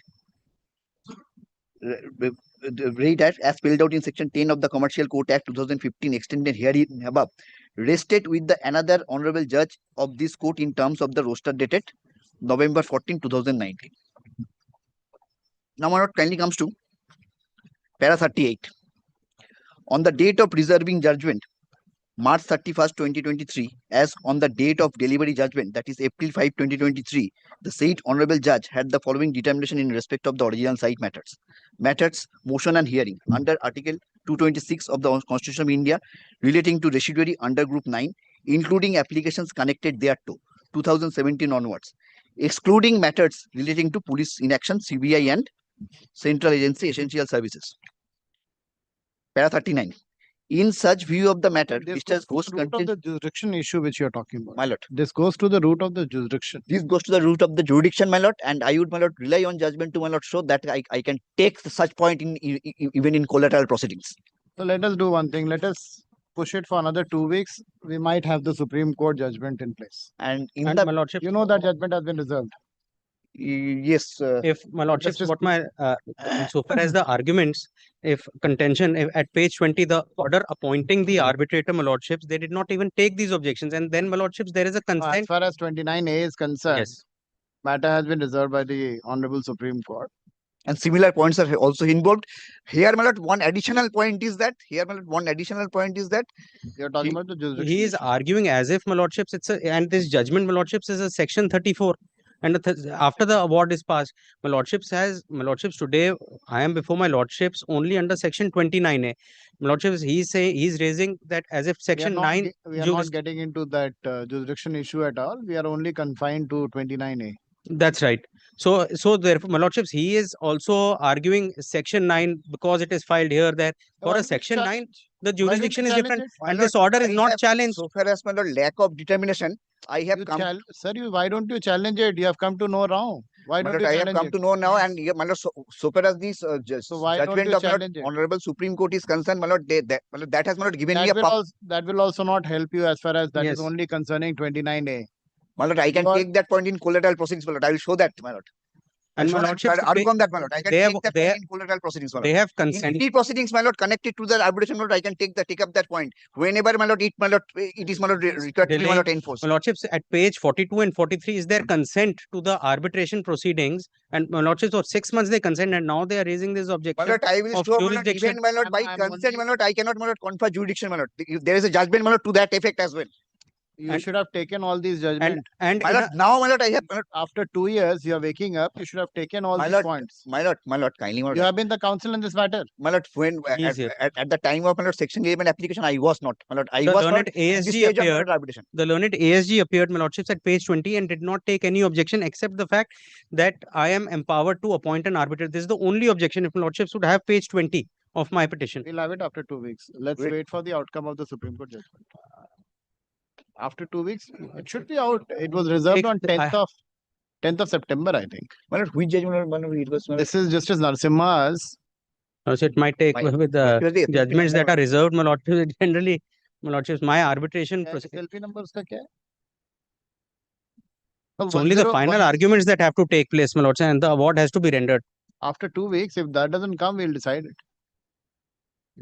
Very well. उसका क्या है गोपाल उसका SLP number क्या है? Just give them the SLP number for 29A का जो reserve judgment है. SLP number I'll have it in one of my orders. I've already quoted it. Not here, not here. Not. After 2 weeks, we'll see it. Let the Let my lord decide this affidavit in issue. opposition be taken on record, my lord. My affidavit in opposition be taken on record. Affidavit in opposition filed by the respondent is taken on record. Let this matter be listed after 2 weeks. Any date, my lordships? Give a date. After 2 weeks, give a date. I come from Delhi, my lords.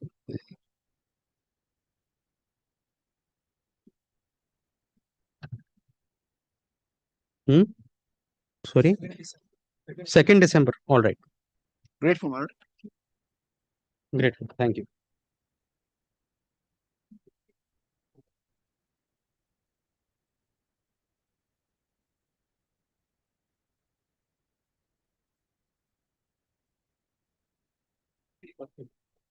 I am both the petitioner in this matter with my application against application of section 34. The preliminary objection, Your Lordship, this matter. Yes. Manoj, can you see the last order? Yes, Your Lordship. I have deposited the 75% of the awarded amount. Already I have deposited. That means as per the statute, I'm entitled to get this stay. If they have finally can they go through. May I take Your Lordship Already the preliminary objection once? If Your Lordship kindly sees the order dated 6th August 2024, this is an award passed by the MSME Council. I have only one order in the file. Yes, 6th August 2024, that's the only one order. 6th August. Yes. 6th August. With paragraph?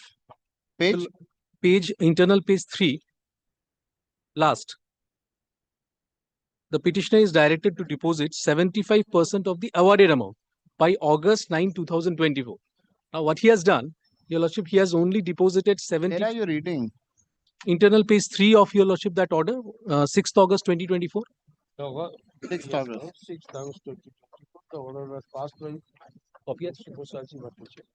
Yes. Page 3, the petitioner is directed to deposit 75% of the awarded amount by August 9, 2024. So, Your Lordship, section 19 of the MSME Act says 75% of the awarded amount. Now, the question arises, Your Lordship, that awarded amounts is only the principal or the interest. Your Lordship, the Honorable Supreme Court in Hyder Consultants clarified that awarded sum means awarded principal amount as well as the interest, because the moment, Your Lordship, the award is passed, Your Lordship, the sum, Your Lordship, actually page number 2.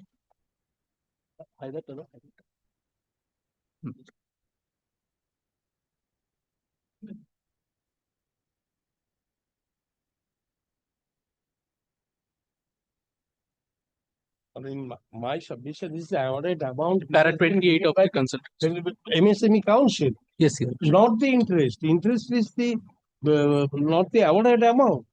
The amount, principal amount, on the basis of the principal amount, 75% of has to be deposited. Not on the principal which is disputed.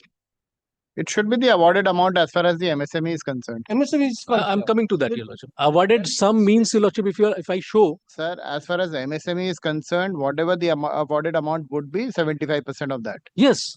Not with interest. No, Lordship. Kindly seize, Your Lordship, the judgment of the Supreme Court. If the interest, that should have been means. If the interest takes care of the awarded amount, then it's a different case.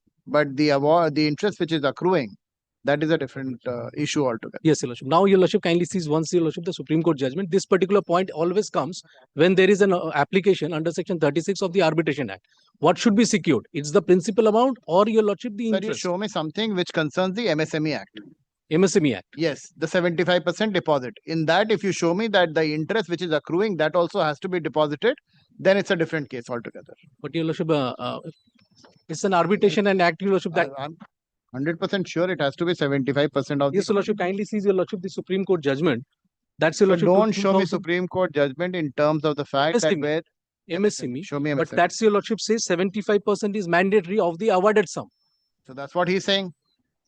The awarded sum. Awarded sum means that. Awarded sum along with whatever the interest is to that date, whenever the award has been passed. Exactly. Whatever the quantified amount is, which has been awarded by the arbitrator, that would be the 75% of that. Exactly. Exactly. Yes. Lordship, kindly seize the arbitral award then. What is the arbitral? Yes. Page 53 of Your Lordship's his section 34 application. Page 53.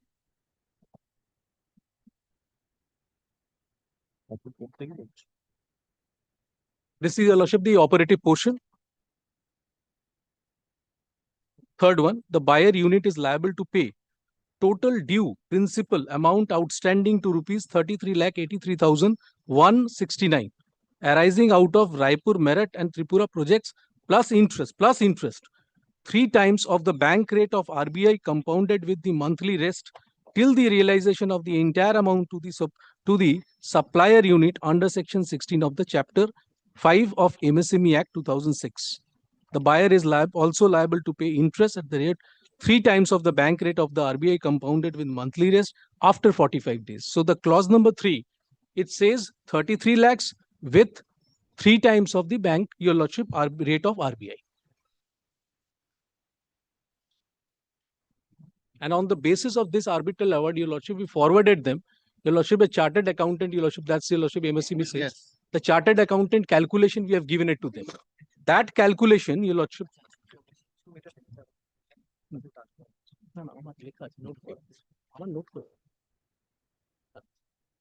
Lordship, the total awarded sum is coming to around 96,41,081.07. Principal, accept that. Principal amount is 33,83,169. But page 53 says the awarded sum is the principal along with the interest. Along with the interest. Now, Your Lordship, kindly take once. Your Lordship, I know that judgment is not of MSME.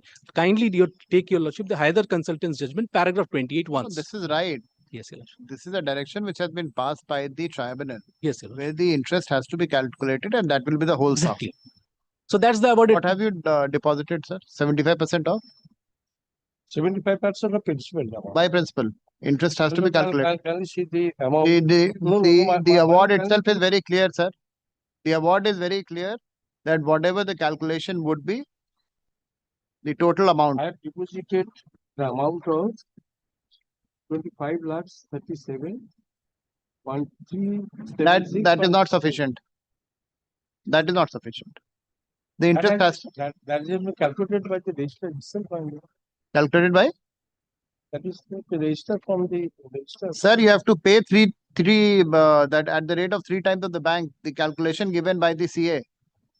Calculation that has been observed that the interest they are impacted, no doubt. But So the you amount is principal amount is, but interest I have distributed. Show me any law which says that whatever the awarded amount is, the interest will not be calculated.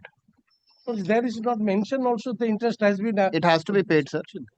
That has to be paid. That has to be paid. But the clear. We are not on the accruing interest. We are only on the interest which is on the principal. As per the statute, there is no mention. There is no specifically says. Awarded. Show me any authority which says that, which supports your contention. In my lord, I have to take that point separately. I have not Take that point. I'm not taking my lord. Take that point, come. This court is of the view that you have to pay the entire amount. That is what the 75% of the entire amount along with the interest. Which they have claimed. Yes. But we have disputed the amount they have claimed by the charter. That will be decided later, sir, for the purposes of stay, 75%. As per the section 19 of the MSME Act. When do you want to address your arguments? My lord, I have the personal problem after 15. Whenever you want to do, you tell me. You are seeking an adjournment. Yes, my lord, but 15th December, not before that. I will not be active. Learned counsel for the petitioner seeks an adjournment. Let this matter be adjourned to after 15 December. 15th or 16th. 17 December. The my lord observation is the 33. Along with the interest, whatever has been the award. Yes.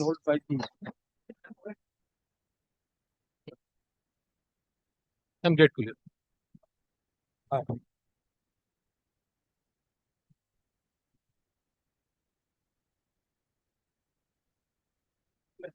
pay for the respondent. My advocate for the petitioner will present. But I'm appearing virtually before your lordship. Kindly excuse me for this day, my lord. I mean, some personal difficulties. My lord, My on lord, the three occasions, my lord, adjournments were taken. Award of 24th of December 2024. Not a single amount paid, my lord. My execution is pending. That is also before my lord's list. And my lord, on the last occasion, section 34, they have also filed a section 34 application. That had also come up. They had taken an adjournment. Today, my lord, it has again come up as item number 31. yes, 11, item number 11 and item number 31 is in the list, today's list.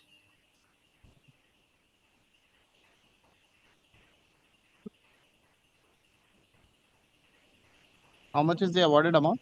My lord, 25 lakhs is the 25, 94,020 rupees. 25 lakhs 94,000 is the principal, my lord. With interest up to date, it comes up to 41 lakhs 61,000. And my lord, there was also a cost of rupees 1 lakh that was awarded. My lord will find that at page 82 of their application.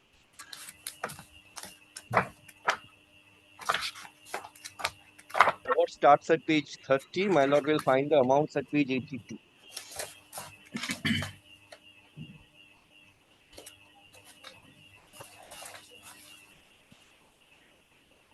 Yes, deposit the amount if you want to stay. Your Lordship, with regard to, I would like to just highlight one issue. That is with regard to the second limb of the award, page 82. Yes. We have a reservation over that. Not, I will just distinguish how it is, what is the hindrance over there. My lord, I still see in 34. yes. In 34. Yes, that is an argument in 34. But That my is, lord, there, sir, yes. we are not going to see that in 36 too. Yes. So you deposit the entire amount. My lord, not the entire amount, my lord. 75% of the amount, my lord. With the up-to-date interest, if you want to stay. Yes, 75% of the entire amount. That is 75% entire amount.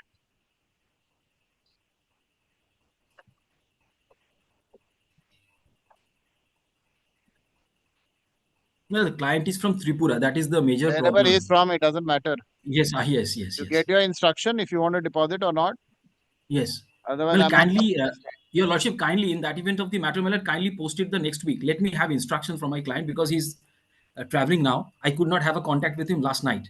So I am just told that he's traveling. So my lord, if it could be kept the next week, 36-2, let me take the instructions. I shall convey my information before your lordship. And accordingly, your lordship can pass the appropriate order in that regard. all right. I'm grateful. Next week, not today. Keep it next week, huh? Well, both item number 11 and 31 be placed next week. My lord is also adjourned. I'm just taking this one. We'll see 31 later, sir. Yes, yes. Not this week. Grateful, your lordship.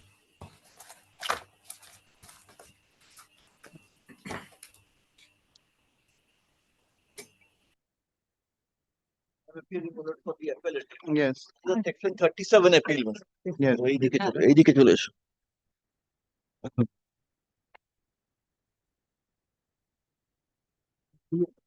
Supplementary অ্যাফিডেভিটটা দিয়েছো?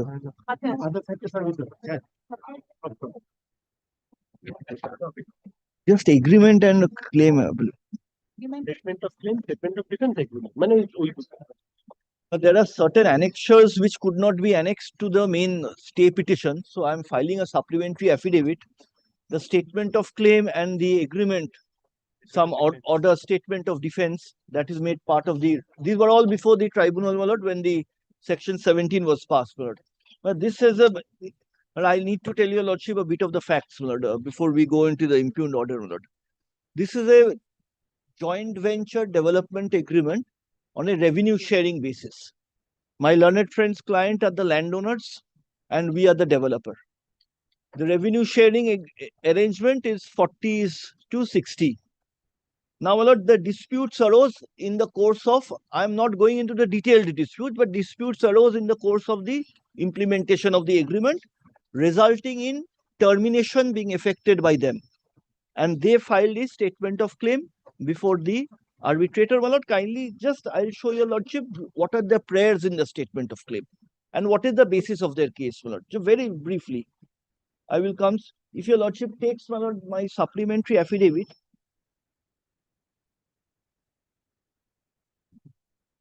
What is this GA1? GA1 is a, my lord, a section 5 application for delay, condonation of delay. There's a delay? Delay of 25 days. And there is delay, of course, that is application. But there is a point of demurrer, on grounds of jurisdiction. If your lordship permits, Yes, let my learned friend take the point of jurisdiction. I will address it. take that point, lordship. Here, it is essentially a suit for land, because it arises out of a development agreement. The land is situated, in Rajarhat. And pre-arbitration, section 9 was filed in Rajarhat, where, my learned friends have participated. There was an order, interim order, and which has been confirmed, continued, and extended from time to time by the learned arbitrator. Thereafter, there have been further proceedings which they have also taken up to the commercial court as well, in fact, the order impugned, lordship, over here arises from an order of the arbitrator where, in an application filed by the claimant, which is me, where we had sought for an order of attachment. Although my attachment order was not granted, the learned arbitrator was pleased to grant me an order of security, payment of security to secure an amount of roughly 11.5 crores. My learned friends have filed an application, a further application for modification of that order before the arbitrator, which was rejected, from which this appeal has been filed. However, lordship, the order granting me security by which they were aggrieved, the respondents had filed an appeal before the commercial court as well under section 37. They have admitted to the jurisdiction of that court, and in that appeal, we have appeared, we have filed an objection. The house is maintainable. That is my Section 42 principle does not apply to section 37. But so saying for a minute, forget about 42. If you have already challenged one part of the order. No. There was the earlier order, not this order. The earlier order you have already challenged. And that that appeal is dismissed. That is a separate application. There is a second application. Application, Of course, separate application. May I I'll address you. Briefly say, my lord, the order of 26th February, my lord, just kindly notes two dates, my lord. Order of 26th February 2024. It is a part of their application. It is at page, my lord, I'll indicate the page number, my lord. It's at page 156 of their application. The finding is at page 182. Volume 2, my lord, of their application. Let me go into the matter, my lord. Your lordship. Let me just see if there's a maintainability is an issue. Then we should deal with the maintainability first. Page? The order starts, my lord, at page 156. The finding is at page 182, volume 2, my lord. Lordship can take up, my lord, page 182. Yes. Which is the finding. This order was passed, my lord, where 3 applications, 2 by the claimant and 1 by the respondent was 4, my lord. 3 by the claimant, 1 by the respondent was together taken up by the learned arbitrator. And, my lord, where one of our prayers were, multiple applications were heard and disposed of with a common order at page 182, lordship, where, my lord, the penultimate paragraph says, my lord, the respondent is directed, if lordship is with me, the 5 lines from the bottom, the respondent is directed to deposit the admitted amount of its dues amounting to rupees 11 crores 54 lakhs as mentioned and so to in an account opened by the respondent in any nationalized bank with a restriction not to deal with such deposit with the leave of the tribunal. The direction was also not to pay it to me. The direction was to deposit it as a security. And now, my lord, from this order, they have filed an appeal before the commercial court where they have submitted to the jurisdiction of the commercial court. In that appeal, my lord, we have appeared. We've given our objection. Ultimately, that appeal was dismissed on grounds of non-payment of costs. They did not appear, my lord. There was a direction of imposition of cost. And their appeal was dismissed. They've disclosed that order over here on 8th of July. Thereafter, my lord, instead of pursuing with that appeal before the commercial court, they have filed another application praying for modification of this order, my lord, of 26 February. So this, in fact, is the mother order. In that application praying for modification, my lord, the learned arbitrator was pleased to hold that, my lord, the order cannot be modified and this order was held to be subsisting. That is the impugned order before your lordship. Now, essentially, my lord, both orders are stemming from the same application, that is, and the same issue, whether, my lord, a security of 11 crores have to be paid by the respondents or not. So, my lord, I humbly beseech, my lord, and of course, my lord, I agree, section 42 may not strictly apply as a bar, but my lord, section 37, this application is under section 37 2B. My lord, where, my lord, a party is aggrieved by any order which is passed by the arbitral tribunal. And at section 37 1 and 2B, my lord, may I humbly submit, makes a stark difference, my lord, before which court the application will be filed. My lord, in section 37 1, my lord, the court is an court which is ordinarily competent to hear appeals, my lord. Ordinarily, my lord, it may be the appellate court. But because, my lord, that is an order from section 34. It is before the appellate court. But, my lord, here, my lord, it is from an order of the arbitral tribunal. And my lord, the act has made that difference, my lord. I have judgments with me, lordship, to show that there the court, my lord, is the principal court under section 21E. Let's see 37. I beg you. Let's see 37. Yes, my lord. Thank you.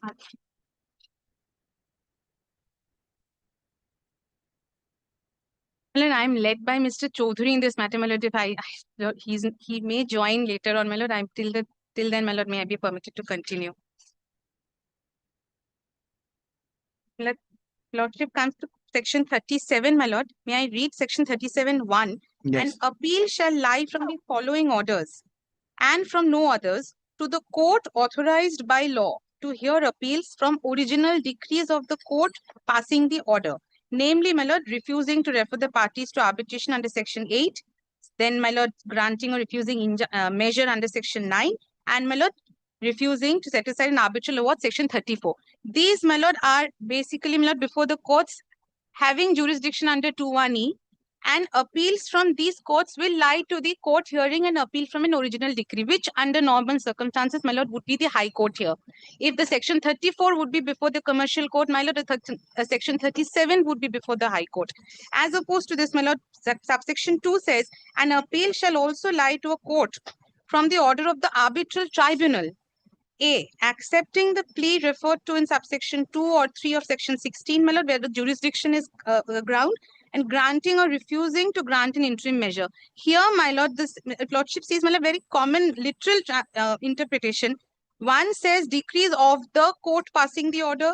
2 says it shall lie to a court. If, my lord, if I may humbly submit, my lord, I have judgments also, my lord, that interpretation of a court, my lord, is the court under section 21E, my lord, because this is coming from the order of the tribunal. So, my lord, here, my lord, the principal court, my lord, is at Commercial Court 1, my lord, because the cause of action is over there, my lord, because all the agreement and everything was signed. My lord, both parties, the defendant resides over there, my lord, the company is over there, and this is a suit for land. This arises coming out from my lord, emanating from a development agreement where, my lord, parties, the respondents have specifically averred in the statement of defense that they are in possession of it. They have constructed a portion of it. We have terminated the agreement, my lord, and backed with a judgment, my lord, of this honorable court as well as the Supreme Court. In a suit for land, my lord, it has to be, the distinction has to be made, my lord. It is exactly like in a suit for land. The same principles apply to the arbitration court as well. And therefore, and my lord, in addition to all of this, my lord, they have already submitted to the jurisdiction of the Commercial Court. So, my lord, it is a fact, my lord, strictly, my lord, my learned senior friend may say that 42 does not apply, but even then, my lord, I have a judgment which says 42 applies for all applications. Not an application. It may be said that it is not an application. Even then, my lord, it is the 21E court which is going to have the jurisdiction. And they have I submitted accept to that. this, that 21E court will have jurisdiction, and I will proceed on the basis that this is the 21E court. Now they have already 21E court, we are ad idem. One of the orders under section 17, you have chosen to go before the Commercial Court. The other part of the order, you have What other part? That application. modification of the order, basically. It's not a modification. Lordship will have look at my prayers. It is a substantive application. It is a second interlocutory application. Lordship will kindly have a look at the prayers. Kindly see my 17 application starts at page 53. The prayers are at page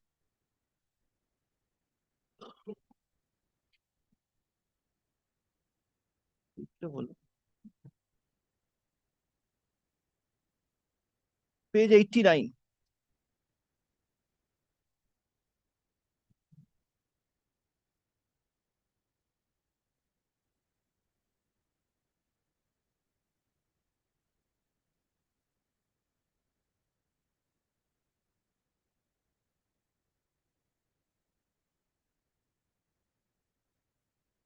Page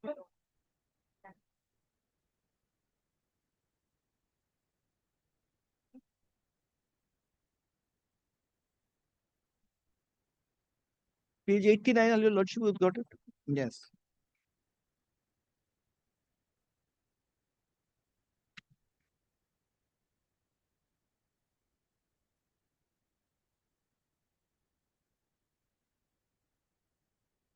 Yes. Application was disposed of. There was an order for security. Now, my lord, my point is, by those three applications, there was an interim award application also. Interim award application, learned tribunal rejected, saying that there is some dispute and difference regarding they are relied upon a statement. Saying on that basis of that statement, 11 crores is admitted, interim award for 11 crores. Right. Learned judge rejected that, saying that there is some dispute regarding this. No, I'll show the order here. There is a specific observation that there is some dispute regarding this. The evidence is necessary, so no interim award. Now, when going on to the application for security, on the same statement, the learned judge has directed security. If you are saying that that claim for 11 crores based on a statement, there is some dispute concerning that, therefore it is not an unimpeachable claim insofar as the claim based on that statement is concerned. On that statement, 11 crores have been directed to be secured. Thereafter, on a subsequent application, the learned judge appointed a receiver again for the unsold areas of the portion of the building. Right. So therefore, my lord, therefore that became a subsequent event. Number one, the second order appointment of receiver. There was again a subsequent event which happened, that we handed over, in terms of an earlier order, we handed over 4 flats, 4 shops, 4 car parking spaces to them for the purpose of enabling them to sell that. This is again the second subsequent event. So based on these 2 subsequent events, we came up with this application, saying that now there is no question of this security being furnished because receiver is already there. When that 11 crore security was furnished, there was no receiver. Now, when you have asked the receiver to be in possession, receiver will sell everything, then there is no question of again furnishing security. There cannot be any double security over 11 crores. Second was, now they are being given the possession of 4 flats and shops so that they can sell it. So if now they are entitled to sell that 4 flats also, so I will still file a security with the tribunal 11 crores. So this is again a subsequent event which has to be considered. So based on this, I came up with this application. Other prayers are also there, that there has to be a supplementary agreement where this value of these 4 flats have to be adjusted, because this handing over of 4 flats is no longer in terms of the original agreement. Original agreement is everything I will sell, revenue sharing 40-60. Now there is a deviation on the basis of order of arbitrator. You are given possession of 4 flats and shops, you will sell it. So this value has to be now adjusted in the development agreement. So there has to be a supplementary development agreement. That was another prayer. Then there was a prayer for receiver to expedite the process of sale.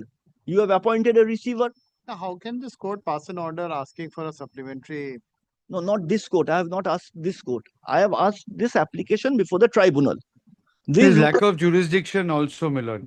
Yes, I'll address that. These were the prayers before the tribunal.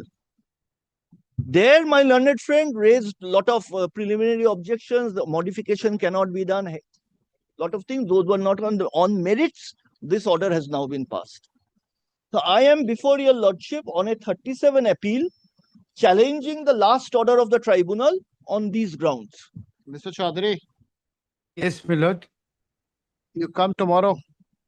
My lord, may I just say one thing? But then I must also say tomorrow the contempt matter is before the court. Before the commercial court. This is just an attempt made to go and take an adjournment. Like this, but let us not prejudice. I just want prejudicial facts have gone before the tribunal. There must be a stop to this. I must Milord, get a forum where I can open my case. may I just have 2 sentences? No, there is a, let The us argue order the matter. was challenged before the Commercial Court, Rajarhat. Oh, Section 9 was before Commercial Court, Rajarhat. Yes. The main order was dismissed. The appeal, my lord, under 37 was dismissed by the Commercial Court, Rajarhat. He wants a modification. not That a is dismissed by the arbitrator. Now, how can the appeal come? Here is what I ask myself. It has to go there under Section 42 of the Arbitration Act. The Order 39 Rule 2A is due to appear tomorrow, finally, where my learned friend's clients will be sent to jail for contempt, Let which us is see. why So he's the moved contempt this should not before be your taken up. lordship and he wants to get that adjourned. No, there is no question of adjournment. My lord, kindly see, I have mentioned the matter twice before your lordship. That is why the matter is here today. That has nothing to do with the contempt matter. I don't see that this should be entertained, Mr. No, your lordship has to hear me on this. Yes, I will. But, I will. Prima facie, I feel no, that. prima facie. My lord, kindly only make an observation that this should not prevent my matter continuing But your before the lordship has not Commercial Court. heard me. Kindly, my lord, I will request your lordship, kindly do not make up your... So tomorrow? Yes, but kindly ask them that tomorrow that contempt should be adjourned, my lord. My lord, if otherwise, it's my after lord, the 1 appeal year will that become I am able to infructuous. move tomorrow. Now, if your lordship feels I should wait, I will wait. But perhaps, my lord, I should be permitted to proceed in the Order 39 Rule 2A. There is also judgments when once an appeal has been filed, appeal is being moved, then the contempt should stay its hands. Which is why you have filed this now. Contempt cannot be an exploitation. See, I would have heard this. I have another matter kept at 2 o'clock. You know, there's a hearing. Very well. My lord, I will come back tomorrow. I will not move. My lord, I will not move. I will come back tomorrow. And then I will request your lordship that if I succeed, kindly direct the learned court below to take up the matter expeditiously. I will go and do another day. My lord, in that case, my lord, kindly keep it day after. My lord, my learned No. Tomorrow. He has to be here. Tomorrow. Grateful. Supplementary affidavit is taken on record. Let this matter be listed tomorrow. At the request of the parties, let this matter be let an observation, let it be understood that they are going to pray for time. Mr. Sen, it is not necessary. I will not do anything there. I have said so. The lordship will be taking up in the morning. Tomorrow Yes, morning. yes. So it will be done here. Grateful, my lord.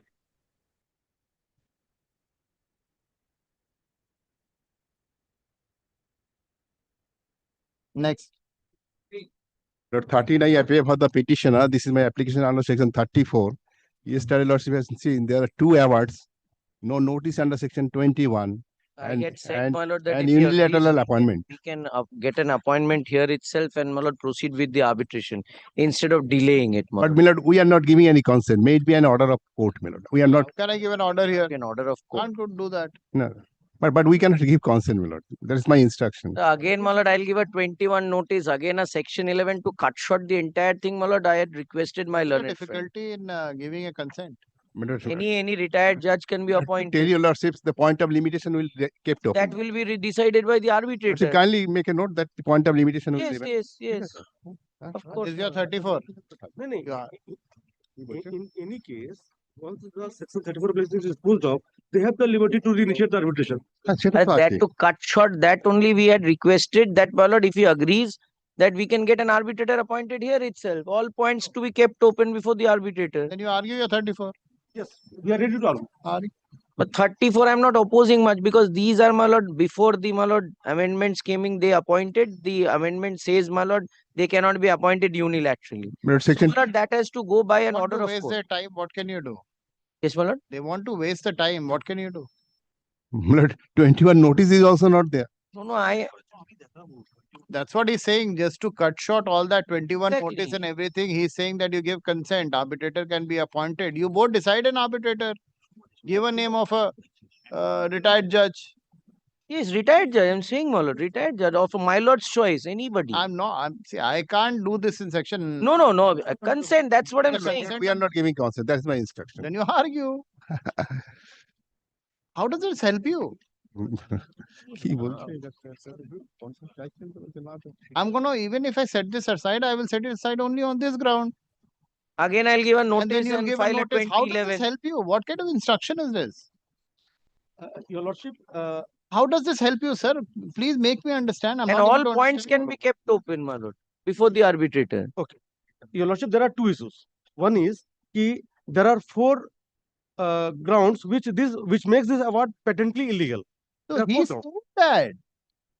Now, once this application is disposed of, It's not disposed of. He's saying the award is set aside. Yes, Your Lordship. In entirety, the award is set aside with the consent of the parties. You subjugate yourself before an arbitrator. All issues will be decided afresh. That's what he's saying. Even if you don't give consent, Your Lordship, once the arbitration award is set aside, they have the liberty to reinitiate arbitration. Everybody knows that. In that case, there will be two. If it is on technical ground, then they will not be covered by Section 14 of the Limitation Act. What? I have proceeded. I have got an award. I'll always have a right. Fresh. The initiation would be fresh. Moment I'll No set it question aside, of he'll have a- limitation. Where's the question of limitation? Means they should not. My concern is that they should not get the advantage of coverage of Section 14. He will get that advantage when I'm going to set it aside. He will start it afresh. You think it will be over? That point you will never get a chance. What kind of argument? When the award gets set aside and afresh the arbitrator is appointed, he will get a right. Where's the Section 14 coming in here?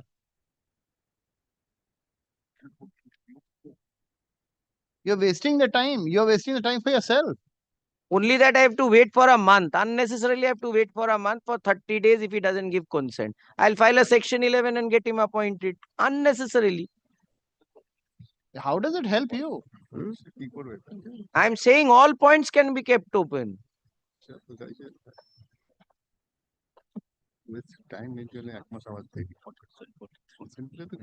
You'll be saving time. If I may read, my lord, for my learned friends, my lord, convenience 43 subsection 4, where the court orders that an arbitral award be set aside, period between the comments.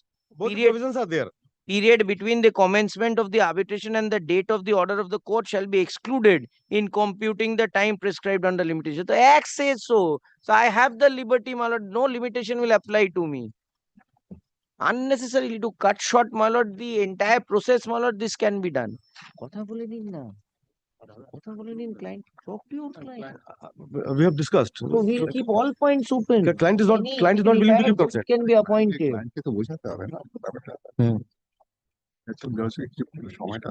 ঠিক আছে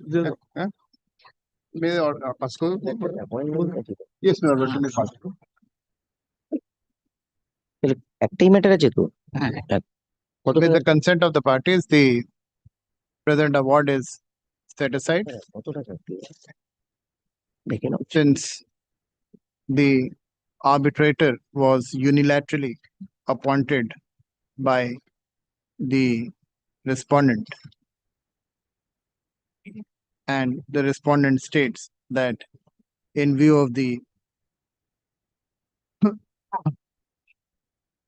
with the consent of the parties, the present arbitration award is set aside.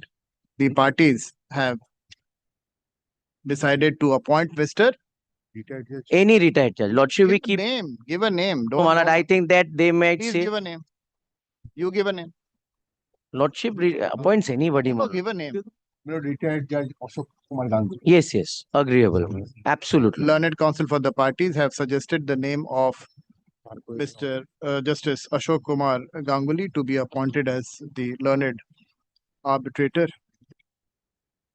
Indicate upon the present dispute between the parties. Full stop. In view of the same, Mr. Ganguly shall be appointed as an arbitrator. Great. With the consent, since the parties have consented to his name, let Mr. Justice Ganguly be appointed as an arbitrator. To All decide, points kept all contentions are left open for the arbitrator to be decided. Grateful. Full stop. disposed of. In the above direction, the present petition is disposed of. Maybe Well, only thing, my lord, since lordship will record, my lord, no affidavits are called for. There are a lot of allegations against. No affidavits have been So, my lord, they stand. called for. None of the contentions are admitted Grateful. by either of the parties.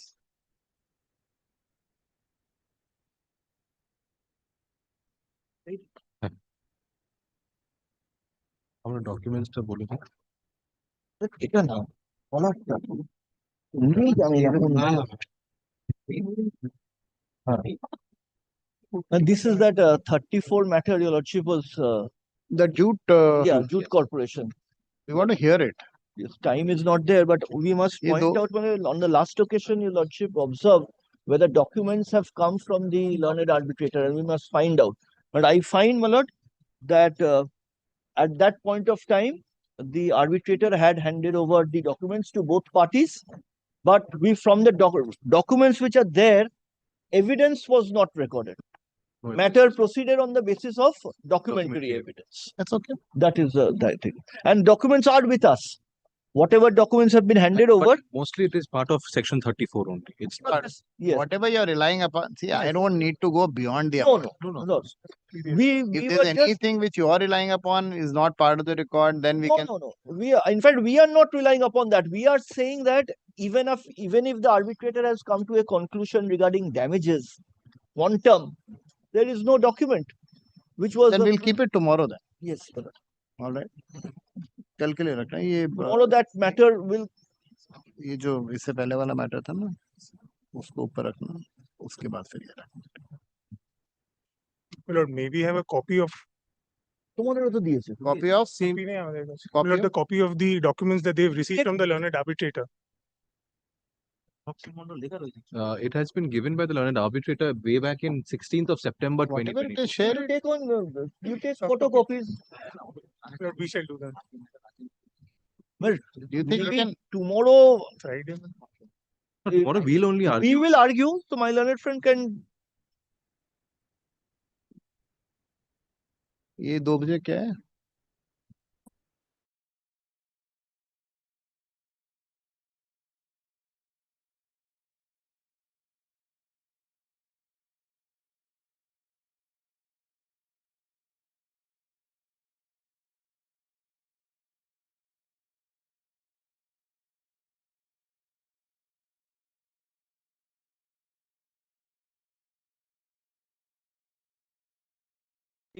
Handed over by the arbitrator to both the parties, and We are in custody of the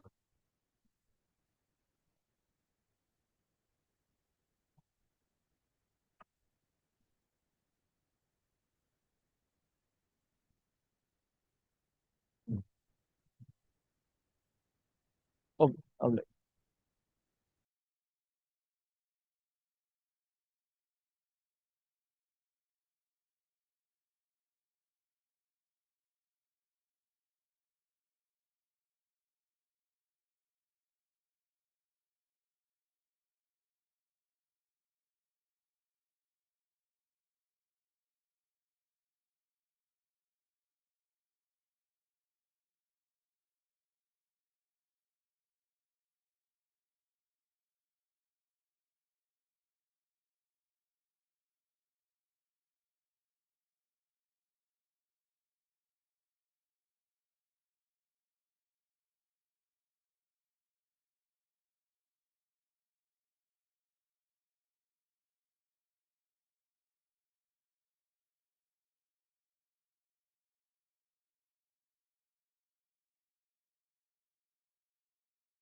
Lord's kind leave, under compelling circumstances, I have to mention this matter, the item number 6 today morning, when my lord was pleased to pass an order granting injunction over the serial number 1 property.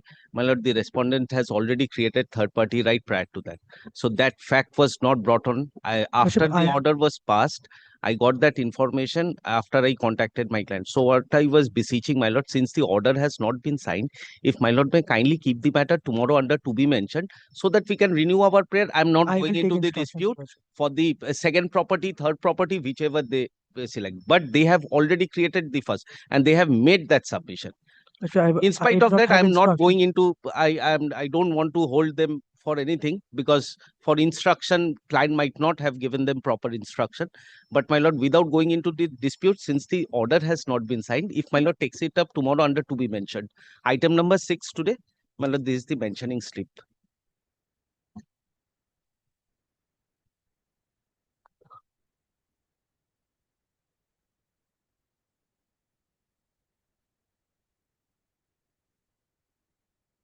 I'm so grateful. Yes, my lord, kindly. Well, under compelling circumstances, my lord, there is this section 29A application, which has been affirmed, my lord, from Indore. The client is in Indore and has sent the only difficulty, my lord, the pleadings have been notarized properly. The annexures, my lord, it has been attested by the notary, but the notary stamp is not there. The department, my lord, is not willing to accept it, my lord. Only, my lord, notary stamp is there. Is there in the pleading, is there in the affirmation, but in the annexures, my lord, the stamp is not there. But it is attested. The notary has attested the same. 29 application, it is stamped. It is stamped as true copy, but only the seal is not there of the notary. My lord, only my lord grants leave. My lord, it's a 29A application for extension.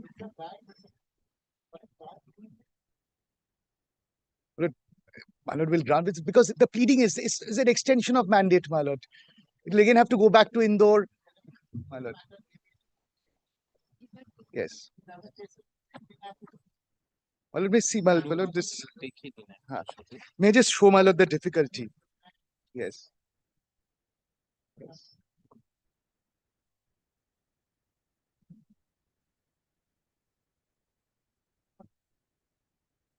Very much.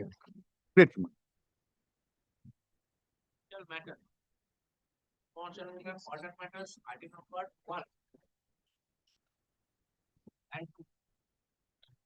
May I please?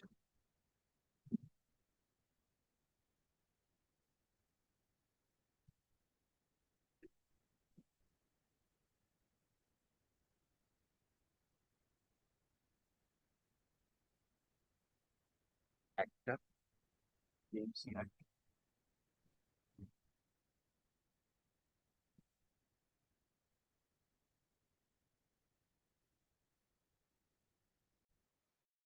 Just summarize my submissions which I have made up to date.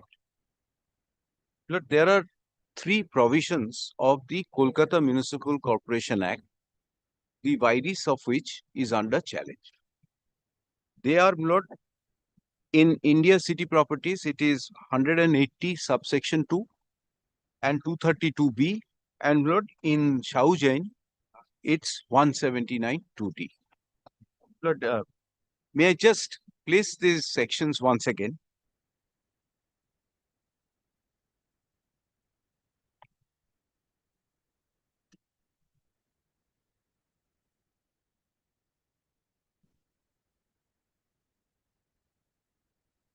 But so far as 179 2D is concerned, if my lord kindly takes the act once.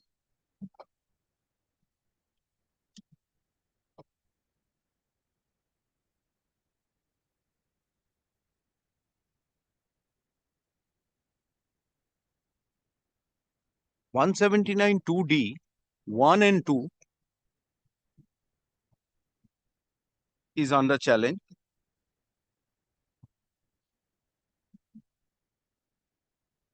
Notwithstanding anything contained in this act or any judgment, decree or order to the contrary, the annual valuation of such land or building may be revised at any time not beyond 6 years from the date of expiration of each such period, and such valuation shall take effect from the beginning of the quarter from which the annual valuation could have been revised.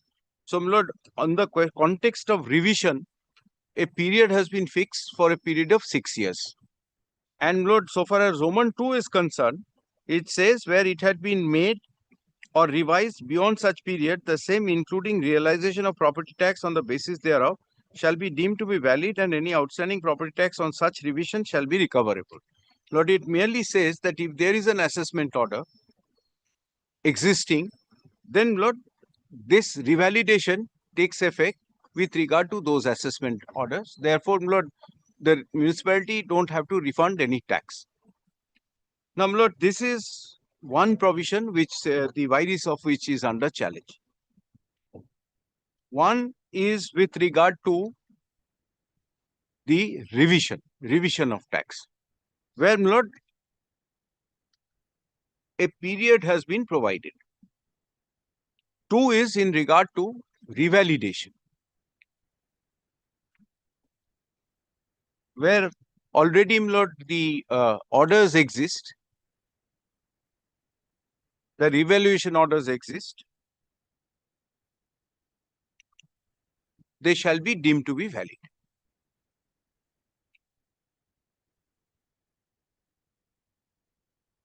This is Lord, the context in which this has been raised is raised by Shaujai.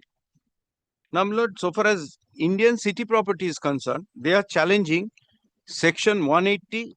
If your lordships kindly come to Section 180, subsection 2, proviso.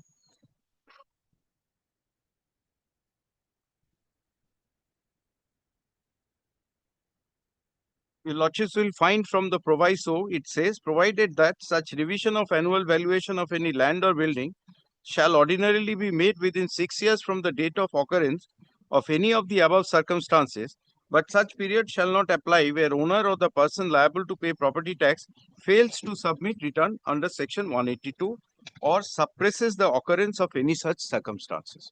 So, my lord, 6-year period will not apply to a situation of intermediate valuation, where my lord, the disclosures which is supposed to be made by the tenant, by the landowners have not been made. Now, my lord, this is the other provisions which is challenged by Indian city properties, which says that again, Lord, this challenge is that it is again open-ended.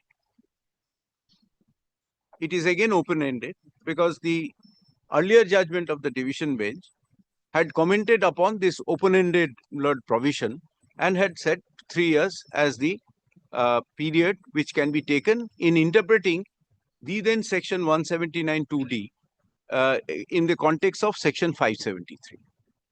Now, Lord, 232B is the other offending section.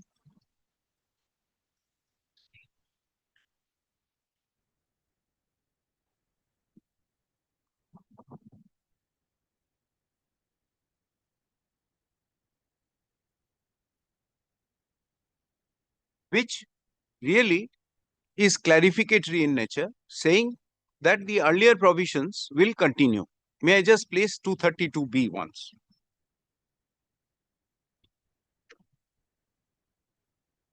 Says, notwithstanding anything contained in this act, the provisions of subsection so and so of section 171, subsection so and so of 174, 175, 179, 180, 182A and 185, which were in force immediately prior to commencement of the Kolkata Municipal Corporation Amendment Act 2006, shall continue to be enforceable in respect of any action as to be taken for the purpose of assessment of annual valuation and levying of property tax or any steps relating thereto for any period prior to publication or enforcement of the scheme under subsection 1 of section 174. So, my lord, it merely says that because of the enactment of 174(1), the earlier provisions will not stop operating. It will continue to operate till such time the persons are assessed in terms of section 174(1). This is, Lord, the text of 232P.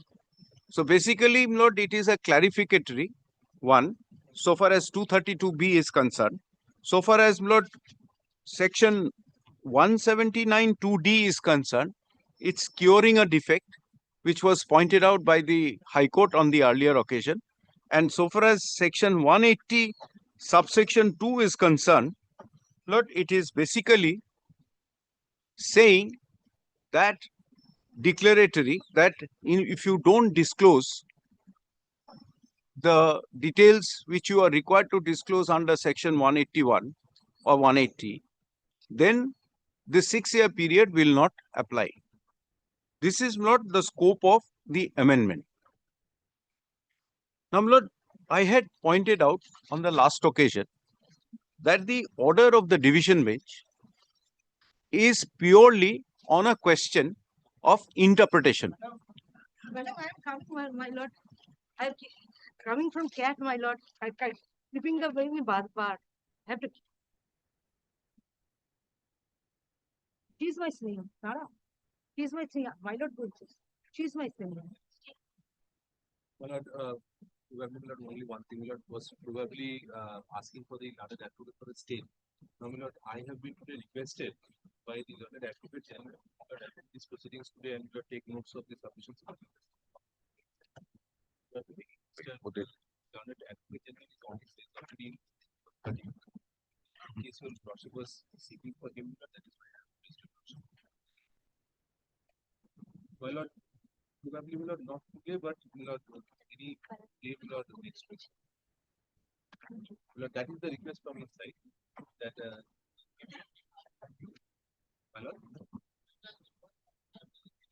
No, my lord, he will attend. Ultimately, of course, he will attend. But yes, of course. That goes without saying. Yes. So, Lord, if your lordships now, that's the Lord scope of the amendment.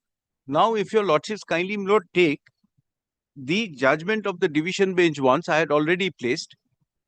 Paragraph 13 clearly says that, Lord, there was an unrestricted revision.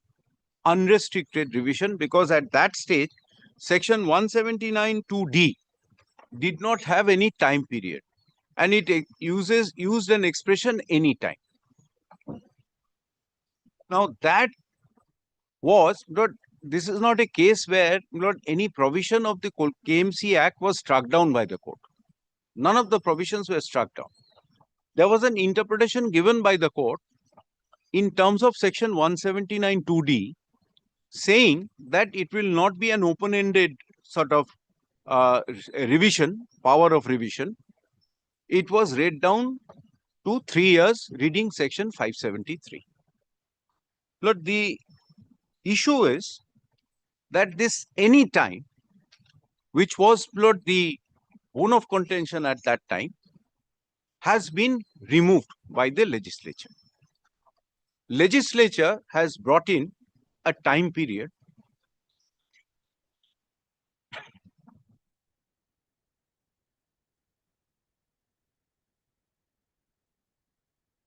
yes.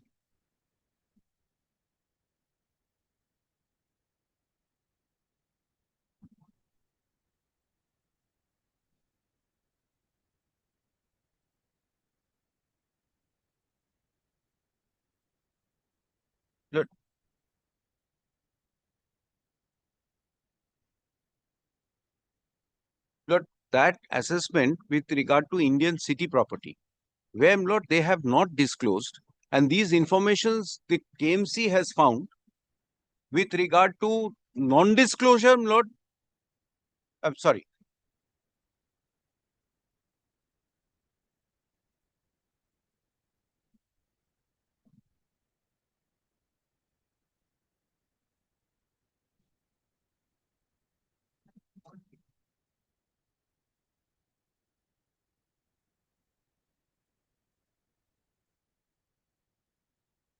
That is my submission. In certain situations, as contemplated under section 180 subsection 2 proviso, those are the provision. That provision says that if there is a non-disclosure, then I get even again come in that your lordships can read it. Read down saying that reasonable time will be 6 years from the date, Lord, I come to know about it. It can't go beyond 6 years. It's not an, your lordship is right. My lord is right. My lord is right. I've got the point. There, my lord, your lordship can always read it out that it will be 6 years. Now, my lord, the issue is that is the legislature competent to fix a time limit in a statutory provision? In enacting a statute or even amending a statute, whether legislature is competent to fix a time limit. Now, my lord, in so far as various statutory provisions are concerned, I'll just draw your lordship's attention to, there are prescribed period. So, my lord, there can't be any dispute to the fact that the legislature has power to fix a time limit. For example, section 34. Lord, these are proceedings in court. I am not, Lord, comparing them, but time period has been fixed, which is different from the time period fixed under the Limitation Act. Section 29 of the Limitation Act permits, Lord, a statutory fixation of time limit, which is other than the time limit prescribed under the Limitation Act. So, Lord, what happens? Section 29(2) of the Limitation Act says that that time period will be taken as the time period prescribed under the Limitation Act.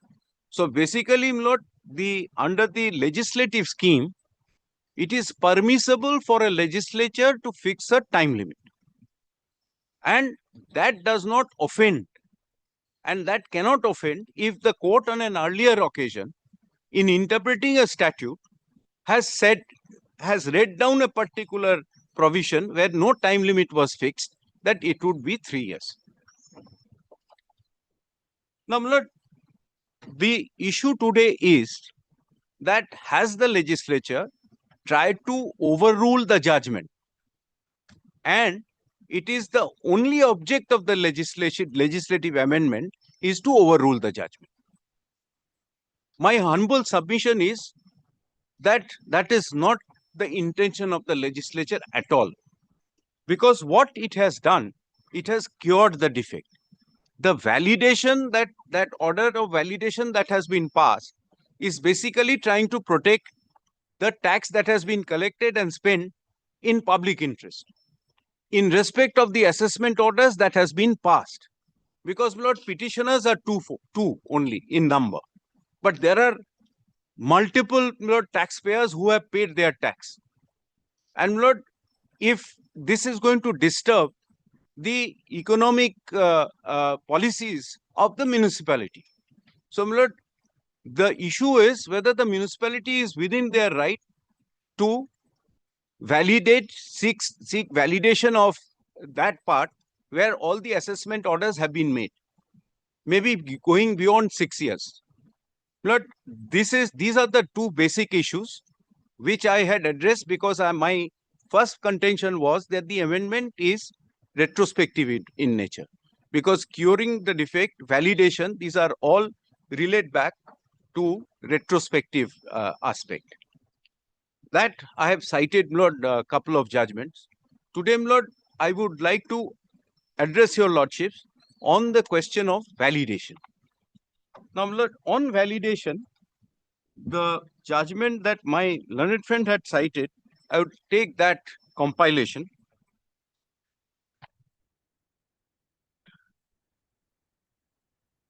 Please come to the Prithvi Cotton Mills judgment, which is 1969-2. Yes.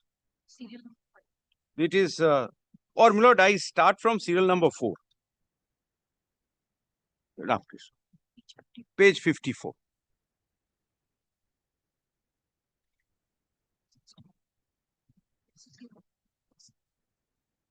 Lord, if your lordships, Lord, please come to page 3, paragraph 3. Paragraph 3. Lord, the facts would appear from paragraph 1 and 2. I'm not troubling your lordship. Paragraph 3.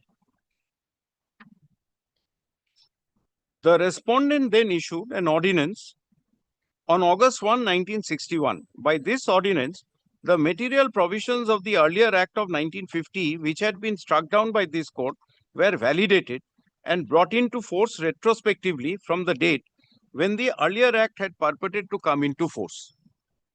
Subsequently, the provisions of the said ordinance were incorporated in the said Act, which was duly passed by the Bihar legislature and received the assent of the President on September 23, 1961. As a result of the retrospective operation of this Act, its material provisions are deemed to have come into force from April 1, 1950. That is to say, the date on which the earlier Act of 1950 had come into force. That, in brief, is the background of the present litigation. Please come to paragraph 7.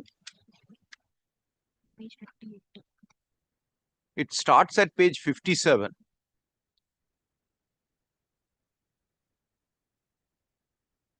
Please come to page 58. But about the first paragraph, the last 3 lines talks about section 23 is important. Has your lordship found that?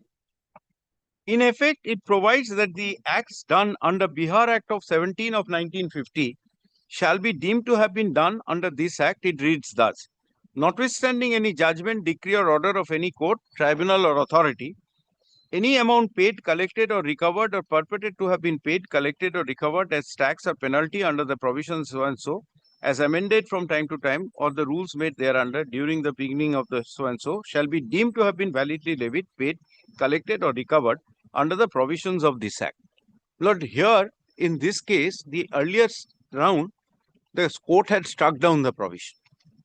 The effect of striking down was, consequences was refund the tax. Now, Lord, kindly come to paragraph. Kindly come to paragraph 9. Yes.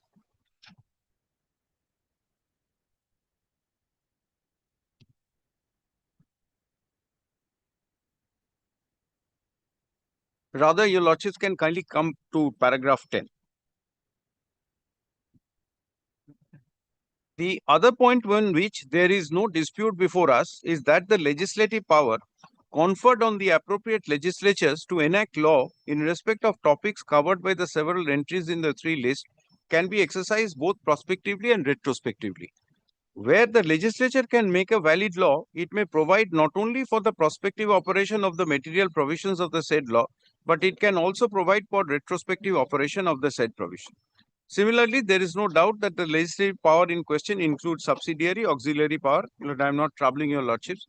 Please come to paragraph 13.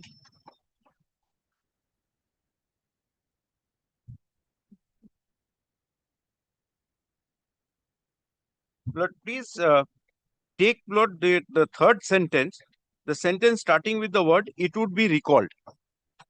That section 3(3) inter alia provides that every passenger carried by a public service motor vehicle shall be liable to pay to the owner thereof the amount of tax payable under the subsection, because the scheme of the Act is that tax is paid by the passenger to the owner and by the owner to the state, and both these provisions are retroactive.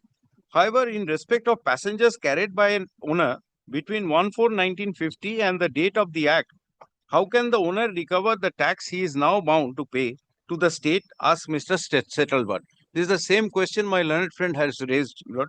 Prima facie, the argument appears to be attractive, but a closer examination would show that the difficulty which the owner may experience in recovering the tax from the passengers will not necessarily alter the character of the tax.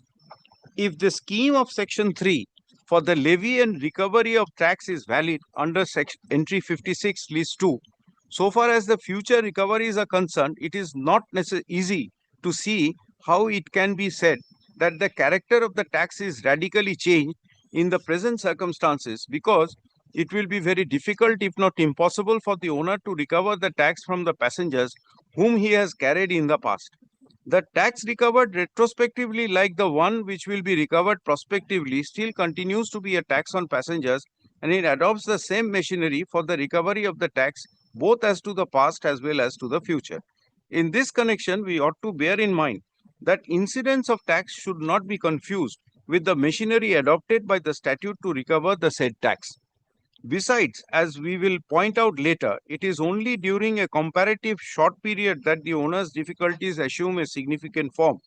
Stated generally, it may not be unreasonable to assume that from the time when the Act of 1950 was brought into force, it was known to all owners that the legislature had imposed tax in respect of passengers and the goods carried by them, and since then, and particularly after the amendment of 1954, they may have raised their fares and freights to absorb their liability to pay the tax to the state.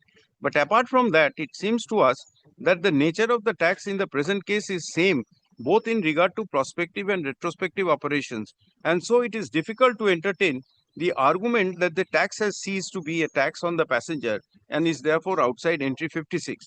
The argument that the retrospective operation of the Act is beyond the legislative competence of the Bihar legislature must therefore be rejected. In this connection, we cannot ignore the fact that prior to the passing of the impugned Act, there was in operation a similar statute, etc. But here we are not facing an argument that it is beyond the legislative competence. Argument is that it has overridden the judgment without curing the defect.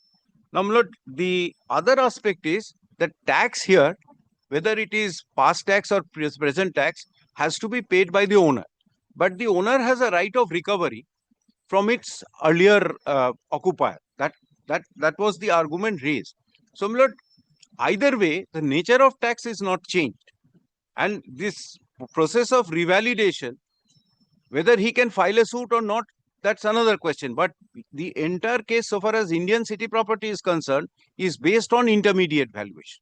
An intermediate valuation is governed by 180 subsection 2D, which is not it is an obligation of the owner to disclose that in terms of section 180 read with 181.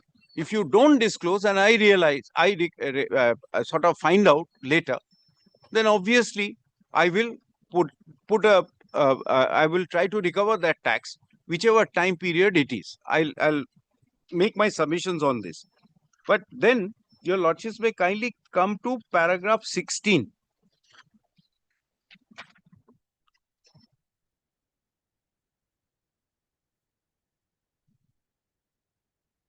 Lord, kindly come to the fourth line, the sentence starting with the word Mr. Setalvad contents. Has your lordship found that?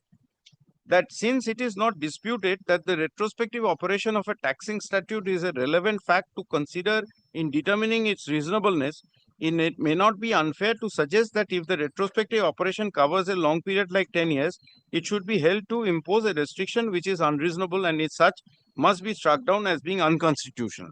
In support of this plea, Mr. Setalvad has referred us to the observations made by Sutherland tax statutes so and so may be retroactive if the legislature clearly so intends. If the retroactive feature of a law is arbitrary and burdensome, the statute will not be sustained. The reasonableness of each retroactive tax statute will depend on the circumstances of each case. A statute retroactively imposing a tax on income earned between the adoption of amendment making income taxes legal and the passage of Income Tax Act is not unreasonable. Likewise, an income tax not retroactive beyond the year of its passage is clearly valid. The longest period of retroactive yet sustained has been 3 years. In general, income tax are valid, although retroactive if they affect so and so. Mr. Setalvad contends this is his argument. Then kindly come to paragraph 17. We do not think that such a mechanical test can be applied in determining the validity of the retrospective operation of the Act. It is conceivable that cases may arise in which the retrospective operation of the taxing or other statute may introduce such an element of unreasonableness that the restriction imposed by it may be open to serious challenge as unconstitutional. But the test of the length of time covered by the retrospective operation cannot by itself necessarily be a decisive test.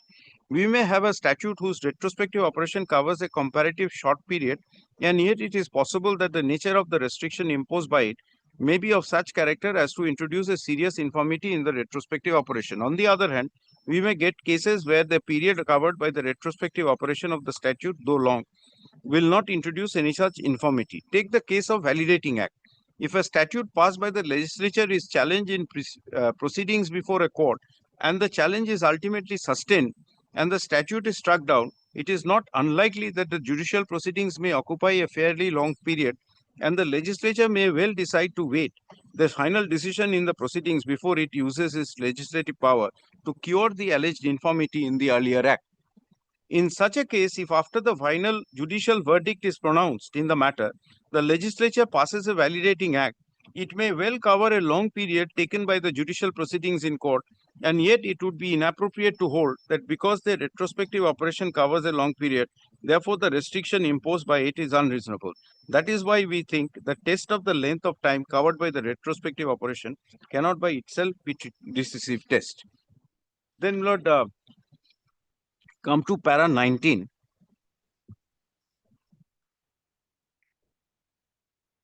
But just about 5-6 lines from the top, the sentence starting with the word "we do not think." It would be appropriate in the present case to examine the validity of the retrospective operation by reference to particular periods of time covered by it in the manner suggested by Mr. Settleworth. And so we are not prepared to accept his argument that the retrospective operation of the Act is invalid. So far as the period between December 12, 1960, when the earlier Act was struck down by this court, and the 1st August 1961, when the ordinance was issued, is concerned, it would be realized that in such a situation, there would always be some time lag between the date when a particular act is struck down as unconstitutional and the date on which the retrospective validating act is passed. Then, Lord, please come to paragraph 20.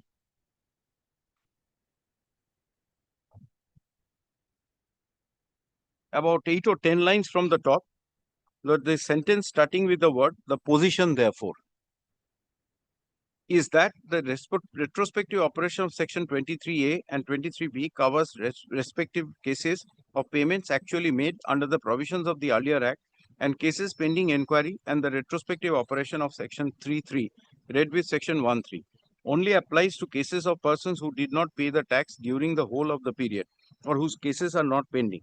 It is the limited class of persons whose interests are represented by the appellants before us. Having regard to somewhat unusual circumstances which furnish the background for the enactment of the impugned statute, we do not think that we could accept Mr. Setalva's argument that the retrospective operation of the Act imposes restrictions on the appellants which contravene the provisions of 19(1)(f). In our opinion, having regard to all the relevant facts of the case, the restrictions imposed by the said retrospective operation must be held to be reasonable and in the public interest under Article 19(5) and 6. Now, Lord, this is further elaborated in the next judgment, which is 1969-2, the Prithvi Cotton Mills case. Starts at page 69.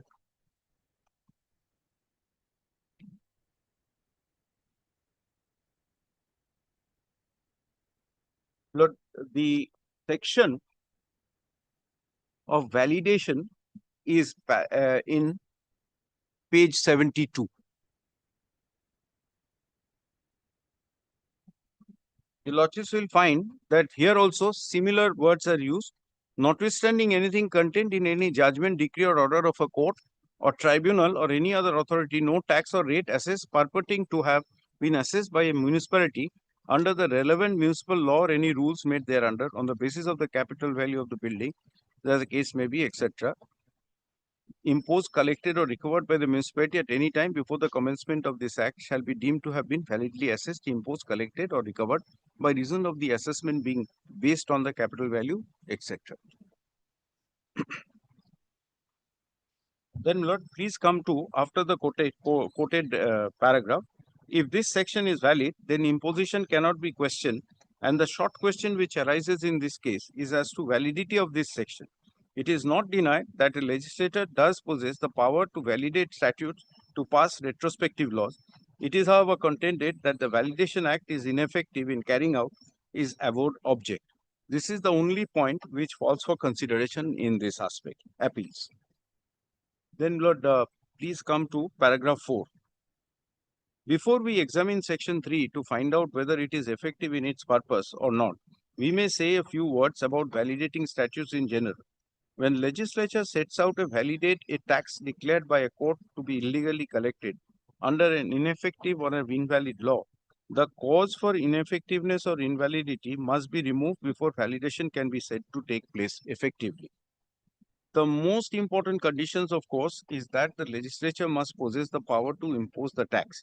for if it is thus, the action must ever remain ineffective and illegal. Granted legislative competence, it is not sufficient to declare merely that the decision of the court shall not bind for.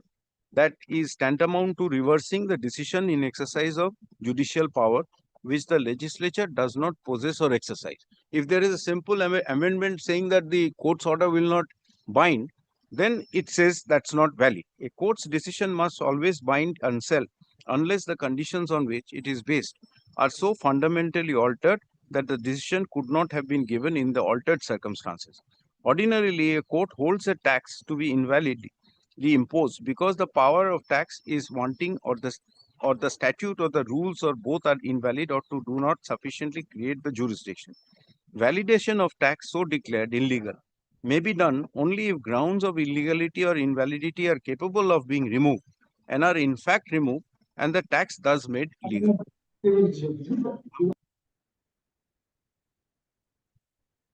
Sometimes the legislature gives its own meaning and interpretation of the law under which tax was collected, and by legislative fiat makes the new meaning binding upon courts. The legislature may follow any one method or all of them, and while it does so, it may neutralize the effect of the earlier decision of the court, which becomes ineffective after the change of the law. Whichever method is adopted, it must be within the competence of the legislature and legal and adequate to attain the object of validation. If the legislature has the power over the subject matter and competence to make a valid law, it can at any time make such a valid law, make it retrospectively so as to bind even past transactions. Then the validity of a validating law therefore depends upon whether the legislature possesses competence, but I am not troubling your lordship with this.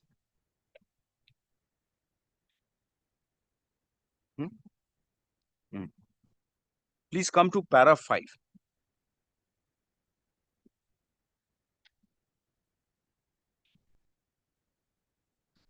Lord, please turn the page, come to page 74.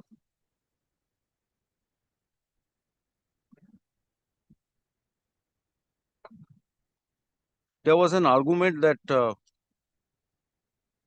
if your lordships kindly take the second line, it is pointed out that unlike the tax contemplated by entry 49 list 2, this is Lord under list 2 entry 49. The tax under 86 list 1 is not a direct tax on lands and buildings, but on net assets, the components of which may be lands and buildings and other items of assets, including such liabilities as exist. The incidence of the tax is not on lands and buildings as units of taxation, but on the net assets of so and so. This is not the case under entry 49 list 2, where the tax can be laid directly on the lands and buildings as units of taxation. Therefore, a tax on lands and buildings is fully within the competence of the legislature, and it is open to it to authorize the municipality to levy the same tax, indicating the mode of levy. This is the legislature has done by indicating the different modes which may be adopted in making the levy on such mode being a percentage of the capital value. Then, Lord, here the exercise of power was held to be valid. So far as legislative competence is concerned, Lord, there is no challenge. I just, Lord, repeat. Your lordships may kindly see the placitum G in para 6.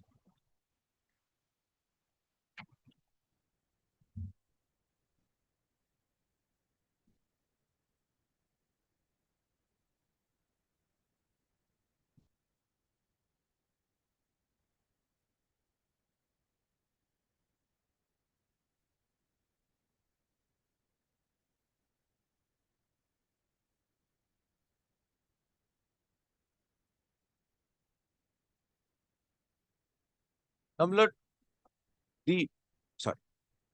the issue was that the court, having interpreted 3 years in that while interpreting 179 2D, Lord, the tax which became refundable, there is an effort on the part of the legislature to validate that act.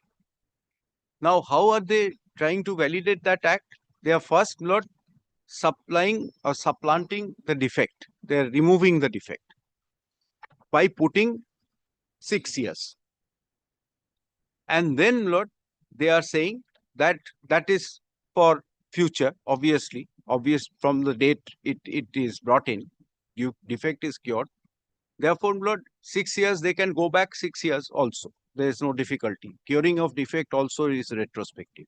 But Lord, they are also trying to save the tax which they had collected over a period of time, not from these two persons as discussed in the judgment, but from the others who have paid the tax. So therefore, Lord, if the division bench's judgment had to be read, then Lord, tax would have been refundable in respect of all the taxpayers. And Lord, the Validation Act, the purpose of the Validation Act is contained in para 3 of this judgment, Prithvi Cotton Mills, which says that the legislature will have to make an effort to save the tax in public interest, and that is exactly what has been done. Now, Lord, the next judgment is 1971 SCC 509. Lord, I am citing this judgment because, Lord, these judgments, Lord, really support my contention. Page 75, it starts.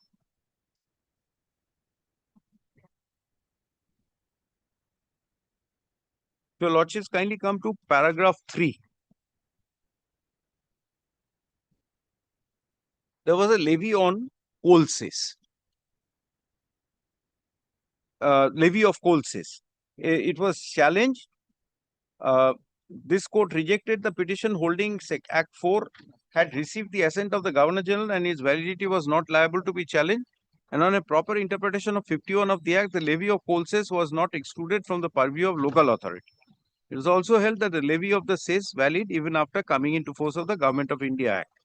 Then validity of the enhanced levy, paragraph 4, was then challenged in a petition filed before the High Court of Madhya Pradesh by the Amalgamated Coalfields Limited and others. It appears against the order of the High Court of Madhya Pradesh. This court held that since neither the Act nor the rule prescribes a ceiling on the levy, the expression first imposition occurring in section 51(2) would include every increase of levy after its initial imposition, and the increased levy would require the previous sanction of the local government, and such sanction not being there, the levy at the rate of 9 paise per ton was illegal. So, my lord, here also the provisions of law required the local government's sanction. Then to rectify the defect pointed out by this court in the imposition of cess, paragraph 5, Madhya Pradesh, etc., the Independent Mining Board, etc., these amendments were made. Kindly, my lord, come to the last line. By section 3, it is provided, notwithstanding anything contained in any judgment, decree, and order of any court, cess is imposed, assessed, or collected, or purported to have been imposed, assessed, or collected by the board in pursuance of the notices issued by the schedule, shall for all purposes be deemed to be and to have always been validly imposed and assessed or collected, as if the enactment under which they were so issued stood amended at all material time, so as to empower the board to issue the said notification, etc. This is the amendment that was. Then, Lord, your Lordships may kindly come to paragraph 7. The Validation Act is discussed in paragraph 6. Please come to paragraph 7. The preamble of the Act states that it is an act to validate the imposition and collection of cess on coal by certain local authorities. Act so and so is taxing statute with purpose to rectify the defects pointed out by this court. This court declared invalid the levy of cess by the Independent Mining Local Board Chinwara at a rate exceeding 3 paise per ton. If the Act does not by plain language use certain carry out the objects, the court will not be justified in supplying deficiency in the Act. Then, Lord, please come to 10. The nature of amendment made in Act 4 of 1920 has not been indicated, nor is there anything which enacts that the notification issued without the sanction of the state government must be deemed to have been issued validly under section 51(2) without the sanction of the local government. On the words used in the Act, it is plain that the legislature attempted to overrule or set aside the decision of this court. That, in our judgment, is not open to the legislator to do under our constitutional scheme. It is open to the legislature within certain limits to amend the provisions of an Act retrospectively and to declare what the law shall be deemed to have been. But it is not open for the legislature to say that a judgment of a court properly constituted and rendered in exercise of its power in a matter brought before it shall be deemed to be ineffective, and interpretation of the law shall be otherwise than as declared by the court. Now, my lord, here the amendment itself, kindly see the amendment.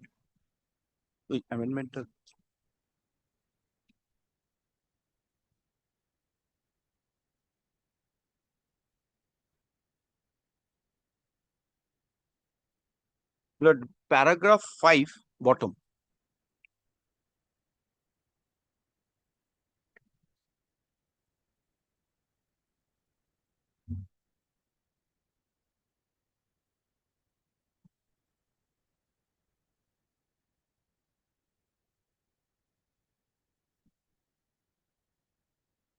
Lord, it says, notwithstanding anything contained in judgment, decree, or order of court, cases so and so, to have been imposed, assessed, or corrected by the court in pursuance of notification, notices, schedule, shall for all purposes to deemed and to have always been validly imposed, assessed, or corrected if the enactment under which they were so issued stood amended at all material times so as to empower the board to issue the said notification, so and so. Lord, here, what had happened, the defect in the statute, which was pointed out by the Supreme Court, that was not cured. It's merely, Lord, validating the law. Your lordships will find the discussion in paragraph 10. It says the nature of amendment made in Act 4 has not been indicated, nor is there anything which enacts the notification issued without the sanction of the state government must be deemed to have been issued validly under section 51(2) without the sanction of the local government. So the Supreme Court judgment was that you cannot do this without the approval of the local government. That was the interpretation. Without amending the basic provision of the statute, they only brought about this amendment where, Lord, the amendment merely said that in notwithstanding judgment and order, it will be treated as validly imposed. So therefore, Lord, the defect that was pointed out, if your lordship looks at paragraph 4, where they say that the increase in levy has to be approved by the local government. This interpretation was not attended to. Without amending the act, mere amendment was brought that notwithstanding any order, etc., the action taken will be valid. That was not commented upon by the Supreme Court. But that is not the case so far as we are concerned.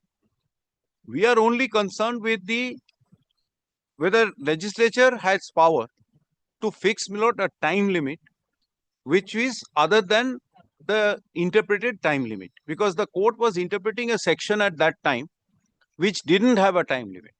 So, my lord, court interpreted that you read it down as 3 years. The legislature has removed that defects. Any time is now explained by adding the word 6 years. And it is not necessary for the legislature to follow the...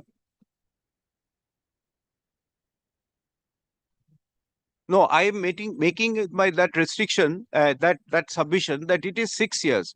In so far as that, I will not address your lordship on that. Now, Lord, the other judgments, I don't want to take your lordship's time, but the other judgments are not exactly in line. The same procedure. He has multiplied the judgment, but only one judgment, if I may just draw your lordship's attention to, that is 2019-13. That submission I'll make separately. That, Lord, that the open-ended section, whether the legislature is competent to not to fix a time limit in respect of a section, where, Lord, the fraud or misrepresentation or suppression is issued. Lord, I'll address that separately. Lord, please come to page 183.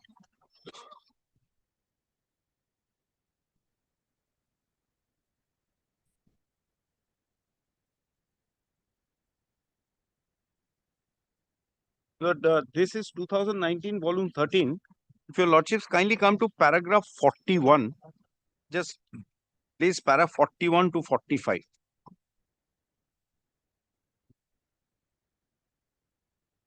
This is Lord Medical Council of India. This is Lord page 183 in that compilation. I hope Lord the pagination tally. I'm so sorry. It is Medical Council of India.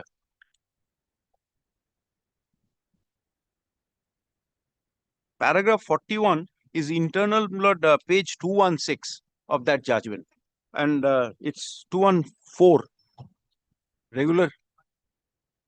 I'm so sorry. Lord, please come to Lord. I just refer to paragraph 41 to 45 of this judgment. Says, in the light of the exposition of the aforesaid principles of law in the various judgments, when we revert back to the scenario in the instant matter, it is apparent that there was a decision of the High Court of Kerala regarding admission of MBBS BDS courses in 2016-17, directing that all the colleges agree that the applications for admissions are received only through online, and the said process provides transparency with regard to the merit as well as identities of the applicants. Such applications shall be uploaded for scrutiny of Admission Supervisory Committee also. Against the said interim order, which was final in nature, the Union of India had filed an SLP. This court set aside only that part of the condition 1, wherein the respective colleges were allowed to conduct the counselling and admit the students without going into the merits. This court has referred to the aforesaid order of Kerala High Court in a decision dated such and such in Union of India versus such and such. Then Lord, the paragraphs are set out. I request your Lordship to kindly turn the page, come to paragraph 43. It is apparent from the order passed by this court as well as the High Court of Kerala that receiving online applications was mandatory, and it was laid down in the judgment for ensuring the fair process of admission, transparency as well as identities of the applicants. The condition was the outcome of the judgment on the power of judicial review passed by the Kerala High Court and affirmed by this court also. Thus, the very same judgment is sought to be nullified by the impugned ordinance. By making a provision to the contrary, admission as per ordinance are to be regularized because the mode of submitting the application. It is not removing the defect in any existing law. The ordinance has clearly annulled a judgment of court which was laid down in order to ensure fair procedure. So, my Lord, here again, this is the second judgment where the court frowned upon the power of the legislature to, without removing the defect, to affect the judgment. So basically, my Lord, what it says that you remove the defect, you are within your jurisdiction. You don't remove the defect, keep the statute as it is, and you try to remove you get over the judgment. That is not permissible. This is what, my Lord, is said. So, my Lord, if the action of the state legislature to add that period of 6 years is held to be not curing the defect, then of course, my Lord, this was not warranted. But Lord, if your Lordship finds that the fault in 179 2D, which originally stood, has been removed, the defect has been removed. Therefore, Lord, there is every right of the legislature to, Lord, reenact the first to revalidate the tax which is collected, and Lord, the provisions that they have made in the other provisions, they are wholly within their jurisdiction in terms of list 2 entry 49. Now, Lord, I come to that question which is Lord troubling your Lordship. Now, Lord, kindly, Lord, take the, may I just draw my Lord's attention to that section once again, 180 subsection 2.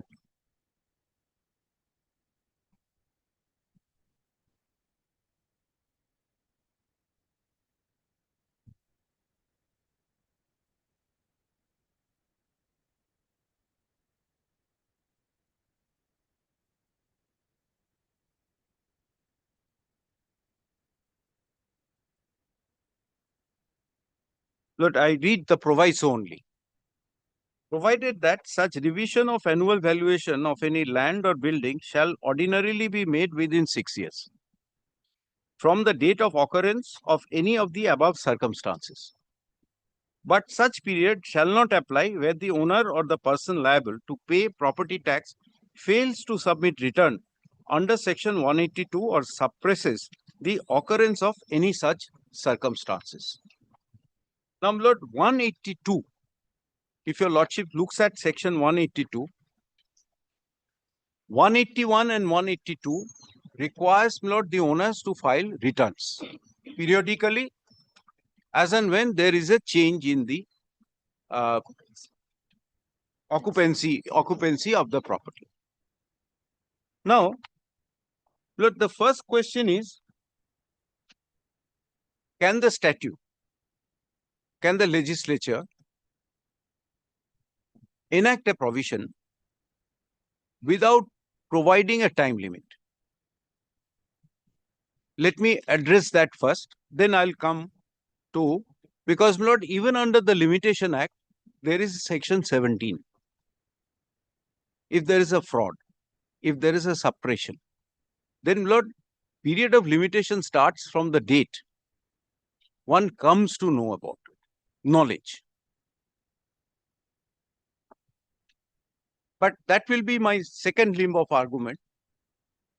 But here, if your lordship, my lord, kindly considers 2004 volume 11.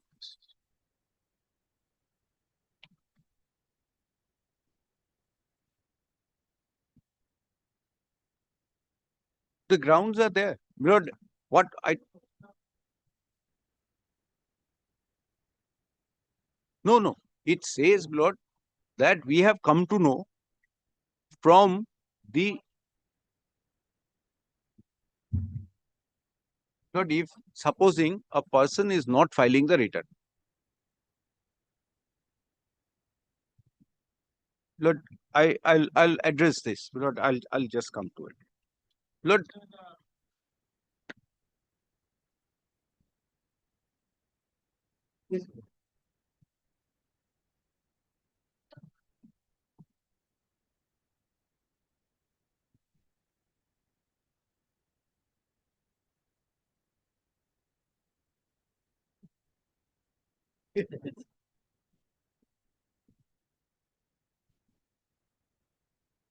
our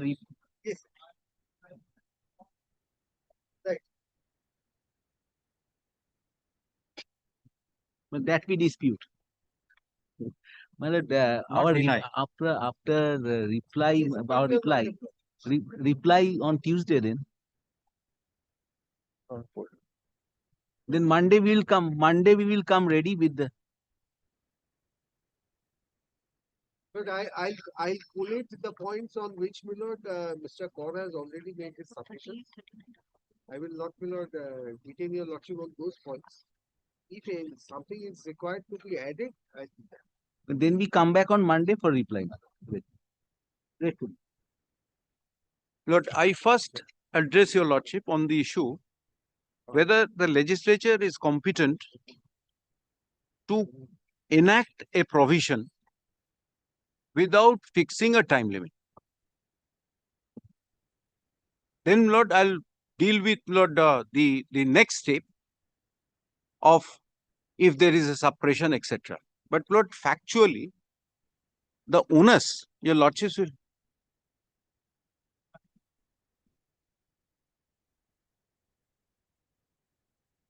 I 6 years is periodic assessment, general evaluation. Lord, 6 years is periodic assessment. That's the general revaluation. Every 6 years, there will be a general revaluation. Initially, there was no time limit fixed. Now, Lord, 6 years. But what happens insofar as intermediate revaluation is concerned?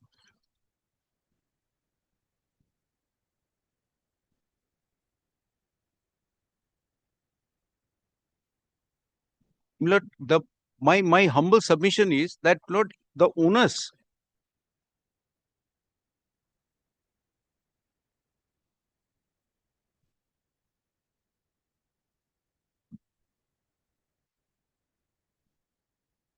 I tell your lordship, the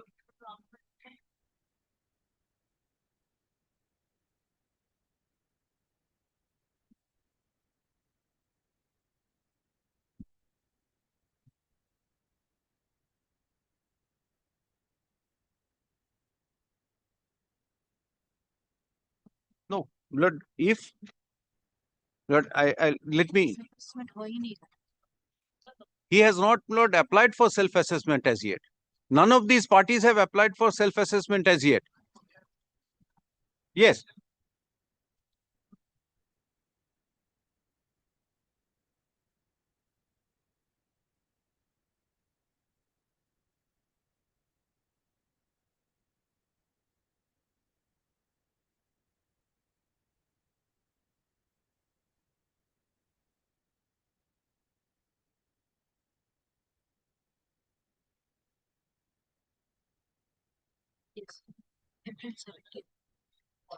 Lord, it should be 6 years from the knowledge.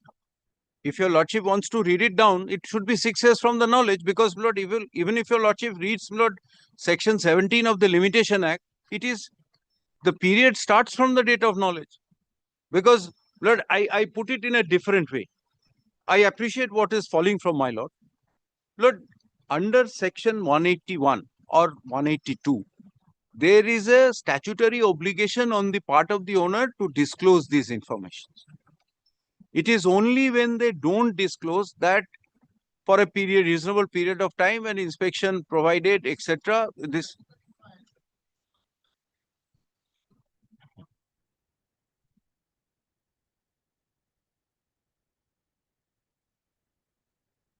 prior to that, Lord, 2017, prior to that, these provisions was there. I mean, it was open-ended. It was open-ended.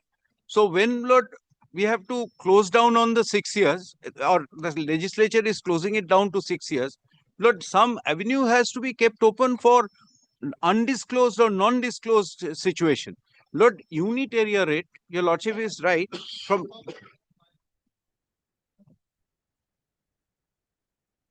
Lord 2004-5, because Lord, these informations have come to us because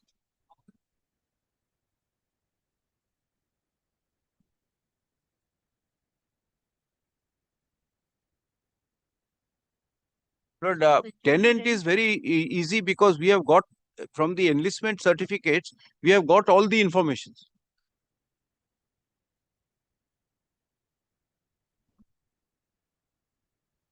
But Lord, point is that a person cannot take advantage of his own wrong. If he has not disclosed it, if he has suppressed it for his own financial benefit, Lord, he is trying to take advantage of his own wrong. After all, Lord, this is also a court of equity. A person, Lord, who has a statutory obligation, he is not performing his statutory duties. So when I come to know, I can appreciate what is falling from your Lordship, that when you come to know, it can't be open-ended. It has to be a period. I bow down to that. But Lord, at least from the date of knowledge, I should be able to go back to 6 years.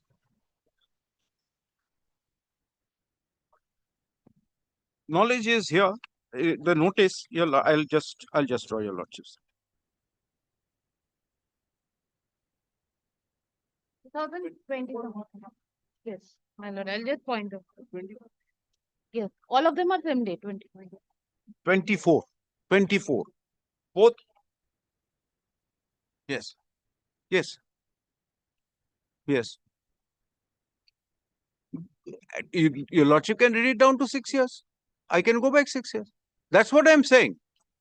I'm also saying that. I am saying that, first, Lord, let me address your Lordship on the point that a legislative mandate can keep a period open. Let me, Lord, address that, because that was not addressed in the earlier round of litigation. This is my alternative argument. No, I know that. I'm more than aware of it. But I'm saying that this is my alternative argument. But my main argument is that legislature can keep a period open. Lord, please take this judgment. This is 2004, volume 11, SCC 456.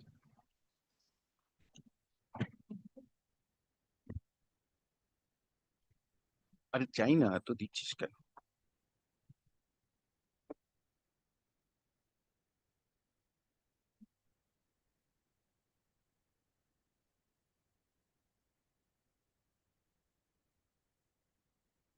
456.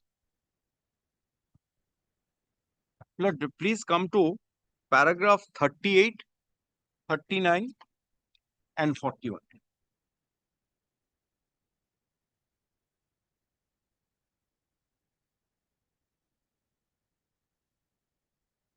Yes, a special court having regard to its nature and function may be a court within the meaning of Section 3 of the Indian Evidence Act or Section 3 of the Limitation Act, but having regard to its scope and object, and in particular the fact that it is a complete code in itself.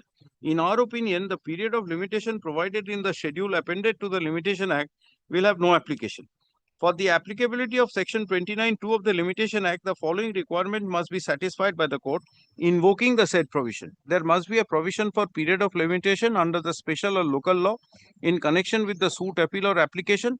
Such prescription of period of limitation under such special or local law should be different from the period of limitation prescribed by the schedule to the Limitation Act 1963.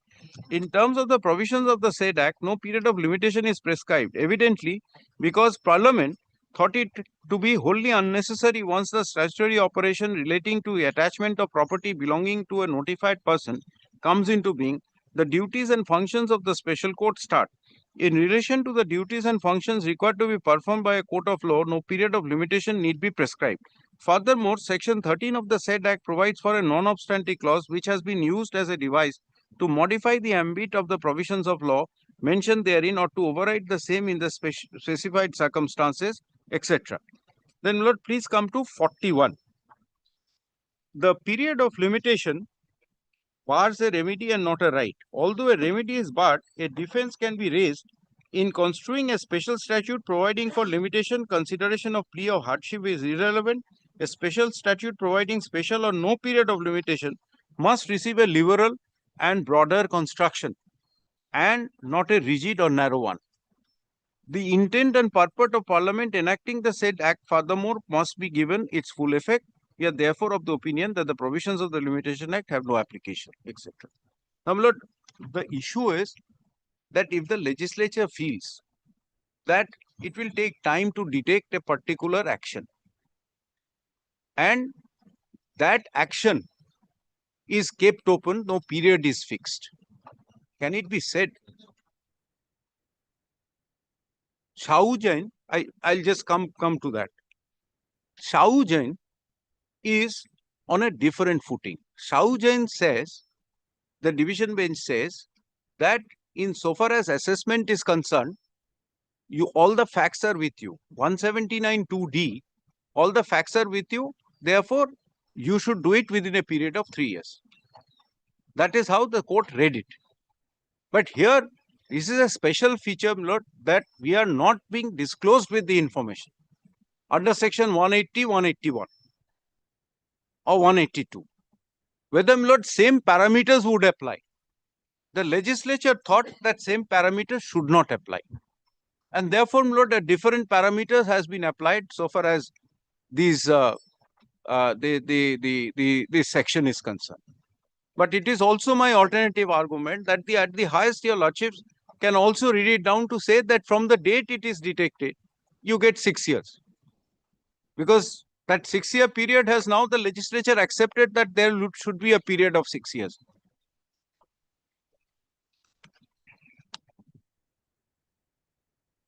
Now, Lord, I also, Lord, cite a judgment on the public policy. After all, Lord, this is treated as a public policy.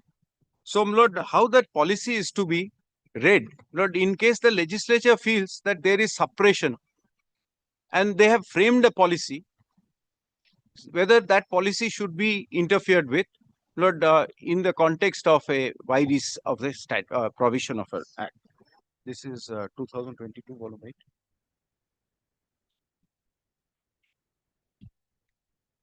This is not reported in 2022 volume 8 Supreme Court cases, page 401.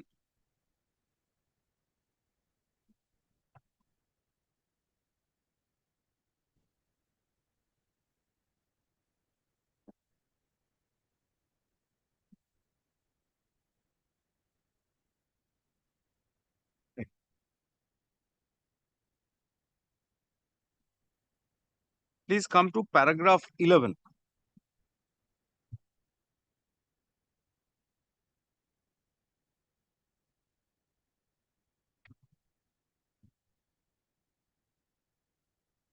Lord, this is interpreting section 17 of the Limitation Act, Lord, where Lord, a different period of limitation is prescribed.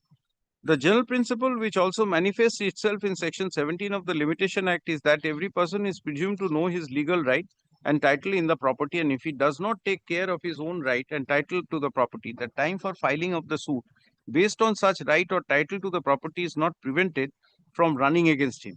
The provisions of section 17(1) embodied fundamental principles of justice and equity, that a party should not be penalized for failing to adopt legal proceedings when the facts or the documents have been willfully concealed from him, and also that a party who had acted fraudulently should not be given the benefit of limitation running in its favor by virtue of such fraud. This is what, Lord, I was trying to say, that this is as an analogy, this principle would apply. However, it is important to remember section 17 does not defer the starting point of limitation merely because the defendant has committed a fraud. Section 17 does not encompass all kinds of fraud, but specific, etc. Those frauds, documents, or acts of concealment of documents which have the effect of suppressing knowledge, entitling the party to pursue his legal remedy.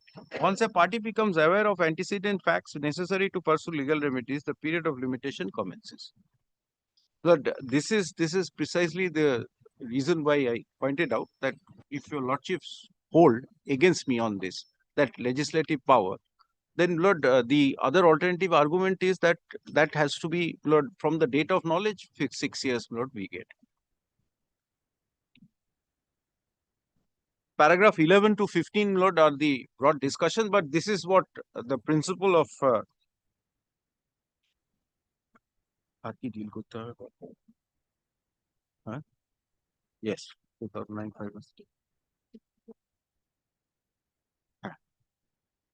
Now, Lord,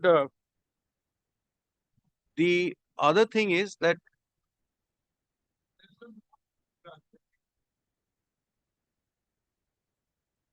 other matter maybe.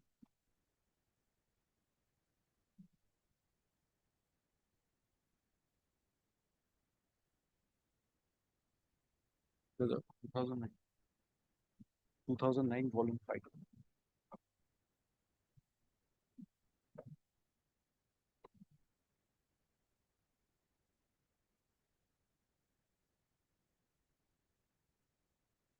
Now, the next judgment that I want to cite is 2009 volume 5 SCC 791 on this principle. Paragraph, kindly give me one, 34 to 36. Lord, the facts will appear from para 2. Kindly take note of para 2 also.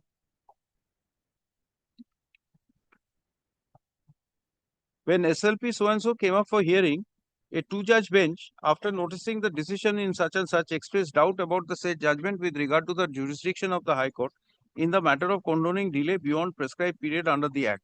After finding that under section such and such, unamended Act, with regard to the application for reference, the High Court exercised its advisory jurisdiction in a case where substantial question of law of public importance arises, the said bench directed the matter to be heard by a larger bench.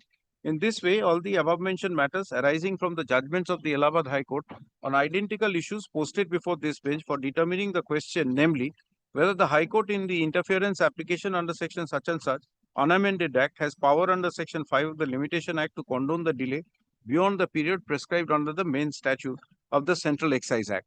Then, Lord, the discussions are that, Lord, it is a legislative policy which cannot be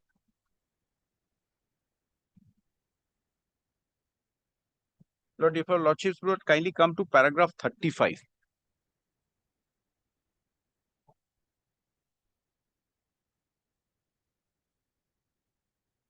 And 36. It is only on the question of giving liberal interpretation to the legislative intent.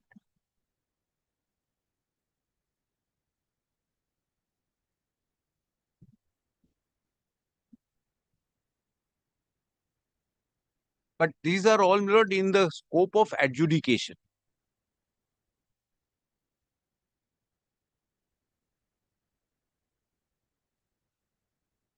These are, Lord, this only says that the legislative intent should be given But Lord, these are all in the scope of adjudication, because the Limitation Act can apply only, Lord, in a proceedings in court, not otherwise. So therefore, whether be it proceedings in court or before the tribunal or before some other quasi-judicial authority, the period of limitation can be in accordance with the scheme of the Act. But it's the legislative intent which is to be here, Lord, so far as enforcement of the right is concerned, which is under chapter 16, section. There, Lord, 3 years is there. For section 573, section 573. 573 clearly says that when you enforce a bill which is presented,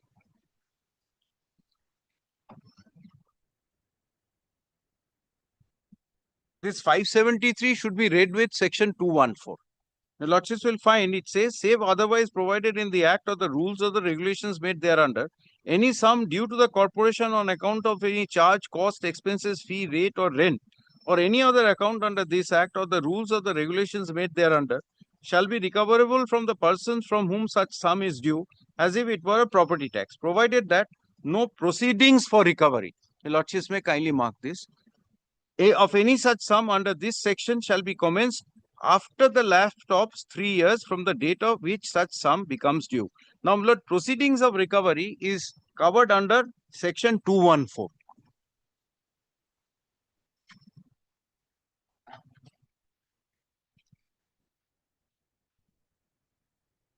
Lord, how the recovery starts is, Lord, explained in section 214. Save as otherwise provided in this Act, any tax levied under this Act may be recovered in accordance with the following procedure and in such manner as may be prescribed. By presenting a bill, this will come, Lord, after the assessment order. Presenting a bill or by serving a notice of demand, distress sale, attachment by certificate.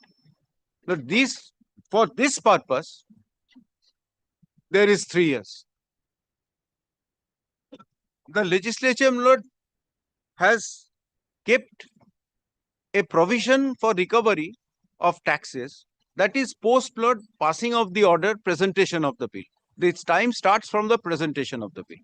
3 years is there for the purpose of recovery. But Lord, in so far as assessment is concerned, the time period was not there. Now it is fixed as 6 years. And Lord, also in so far as the 182 provision is concerned, that is based on intermediate valuation if the valuation is not disclosed.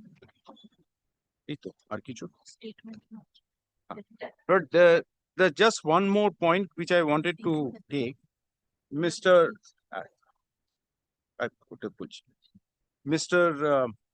Mujumdar has handed over the statement of object and reasons. Lord, the statement of object and reasons loses its importance once, Lord, the statute is enacted. But to aid the court in interpreting a statute, the court can look into it. But it really doesn't, it's not an aid to construction.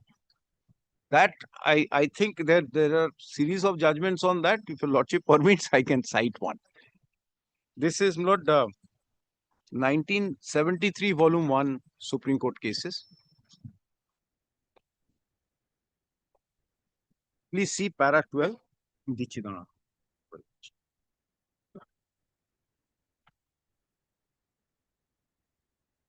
Paragraph 12, Lord. Page 731.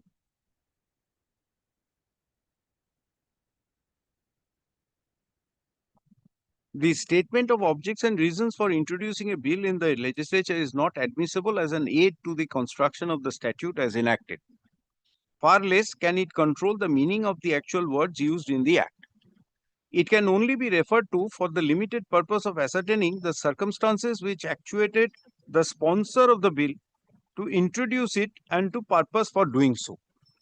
The preamble of a statute, which is often described as a key to the understanding of it, may be legitimately be consulted to solve an ambiguity or to ascertain and fix the meaning of the word in the context which otherwise bear more meaning than one. It may afford useful assistance as to what the statute intends to reach, but if the enactment is clear and unambiguous in itself, then no preamble can vary its meaning. While construing a statute, one has also to bear in mind the presumption that the legislature does not intend to make any substantial alteration in the existing law beyond what is expressly declared or beyond the immediate scope of the object of the statute. So, my lord, your lordship can look into it. If there is an ambiguity, definitely your lordship can look into it. I'm not saying that your lordship can't, but it's not in aid of interpretation. If the statutory provisions are totally unambiguous, which it is in the present case, there is no question of getting any aid through the. Now, my lord, sorry, Lord, this I think is basically, Lord, what I wanted to submit. There are few judgments, Lord, which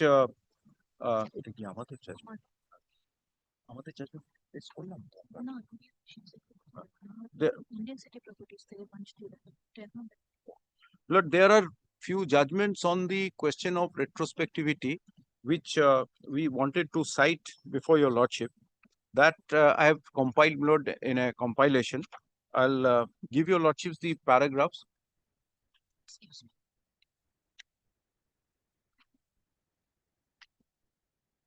There is a short note on with this compilation, which Lord basically says what I said today, excepting Lord 1 or 2 points, which I would supplement, Lord, by Monday. I'll give it to your lordship.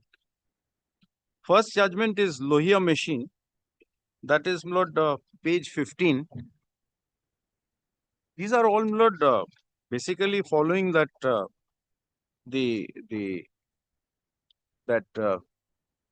Prithvi cotton mills. This is, Lord, first judgment is on Income Tax Act. Kindly give me 1 minute. Just 1 minute. Where is my phone?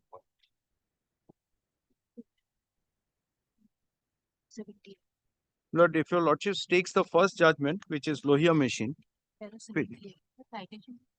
Lohia machine is 85 2 SCC 197. Paragraph 78, if your lordships kindly come.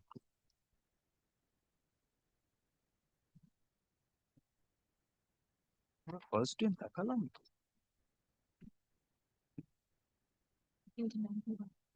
page 91.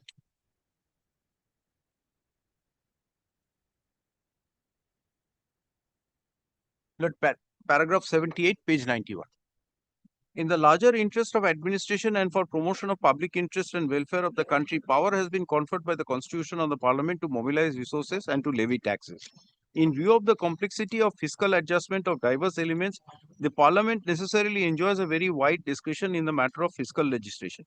To meet various expenses for proper administration, maintenance of defense and security, for promoting peace and prosperity, and for development of social, economic and all-round growth of the country, the government must have resources and sufficient funds at its disposal.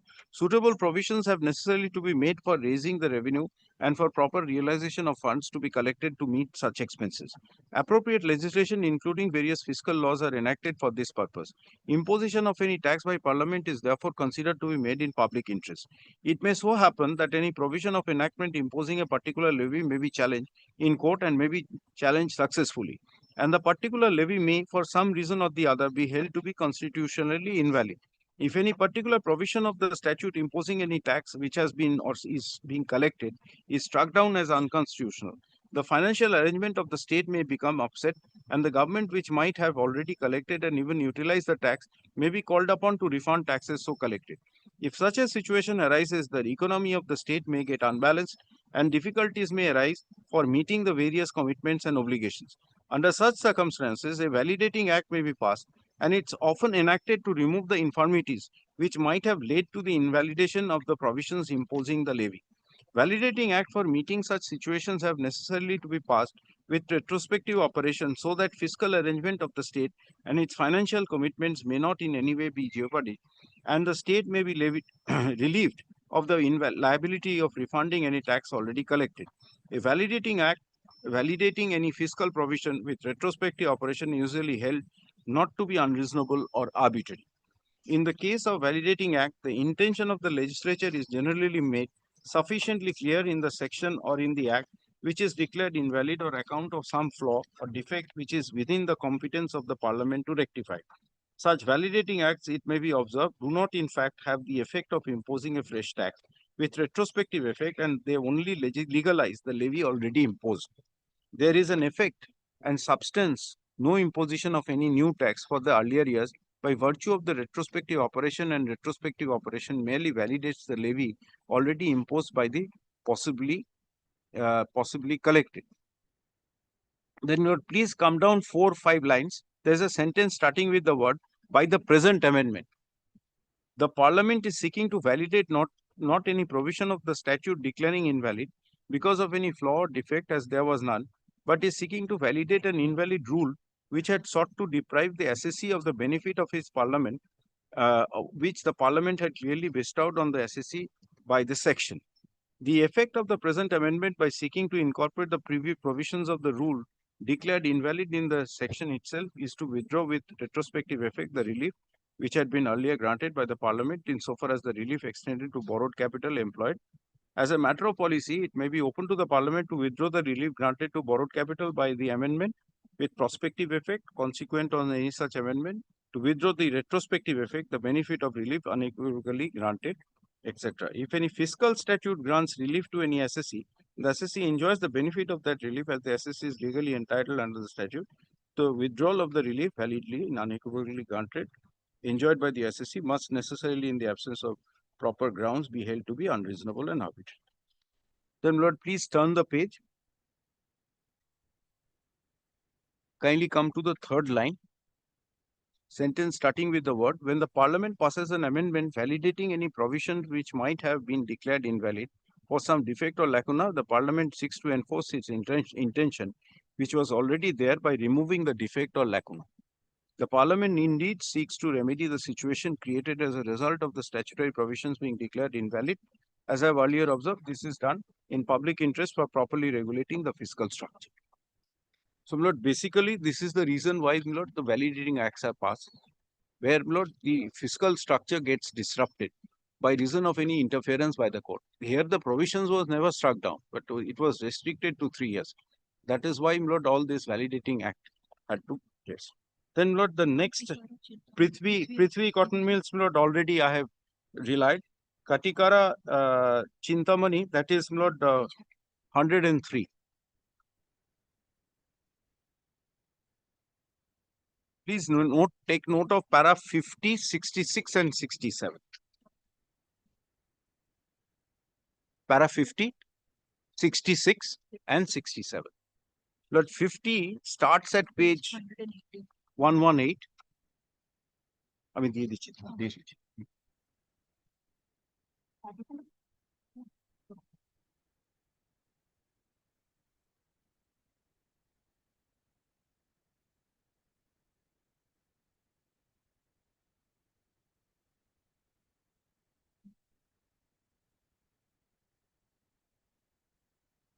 $66.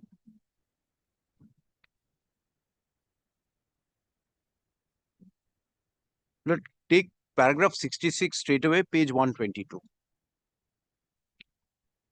In approaching this question, 2 fundamental principles of interpretation have to be kept in view. The first is that if the legislature acting within its legislative competence wants to neutralize or reopen a court's decision, it is not sufficient to use the words to Hidayatullah, CJ, the so-and-so Prithvi Cotton Mills is quoted. Thus, the first test to be applied is whether amending act has to so radically altered or conditions on which the said decree pass proceed. They would not have been passed in the altered circumstances. If the 6 years period was there, court may not have interfered, but because the court makes it clear that there being no period fix, that an unguided power is there. Paragraph 13, Lord, I have placed.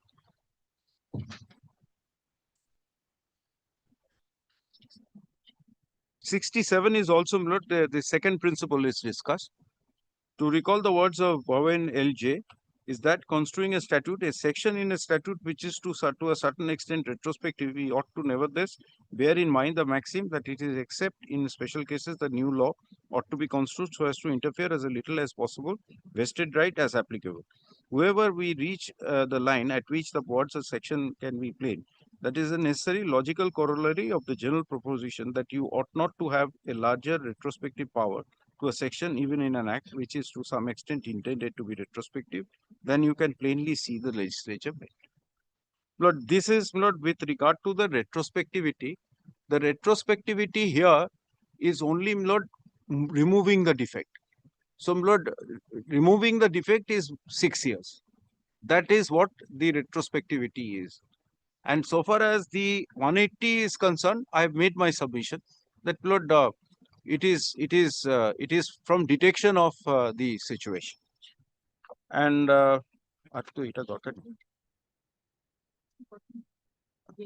in fact, Lord, the next judgment, that is 2014-4, really, Lord, follows the Prithvi Cotton Mills case. 127 it starts, paragraph below the other.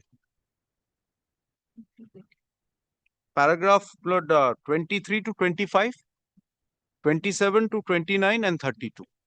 This really, Lord, discusses Prithvi Cotton Mills and with approval. Lord, I don't want to place these paragraphs because here, Lord, Prithvi Cotton Mills is quoted extensively and discussed, Lord, that is held to be good law. 4 SCC 583. Lord, these are my humble submissions. I think I have taken enough time of your lordships. I am really grateful to your lordship for having given me, Lord, a very patient hearing.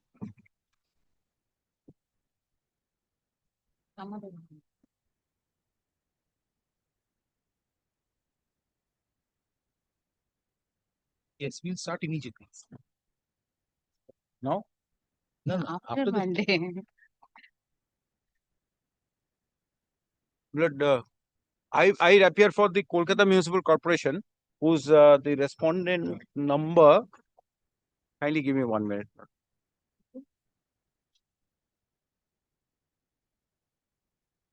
Uh, 1 to 6. 1 to 6. One note at the 1 to 6 in Indian city property, and the other one, respond number 1 to 3 in the other petition. Indian city properties note, I'm respond number 1 to 6, that is 362, and in 1220, I'm for 1 to 3.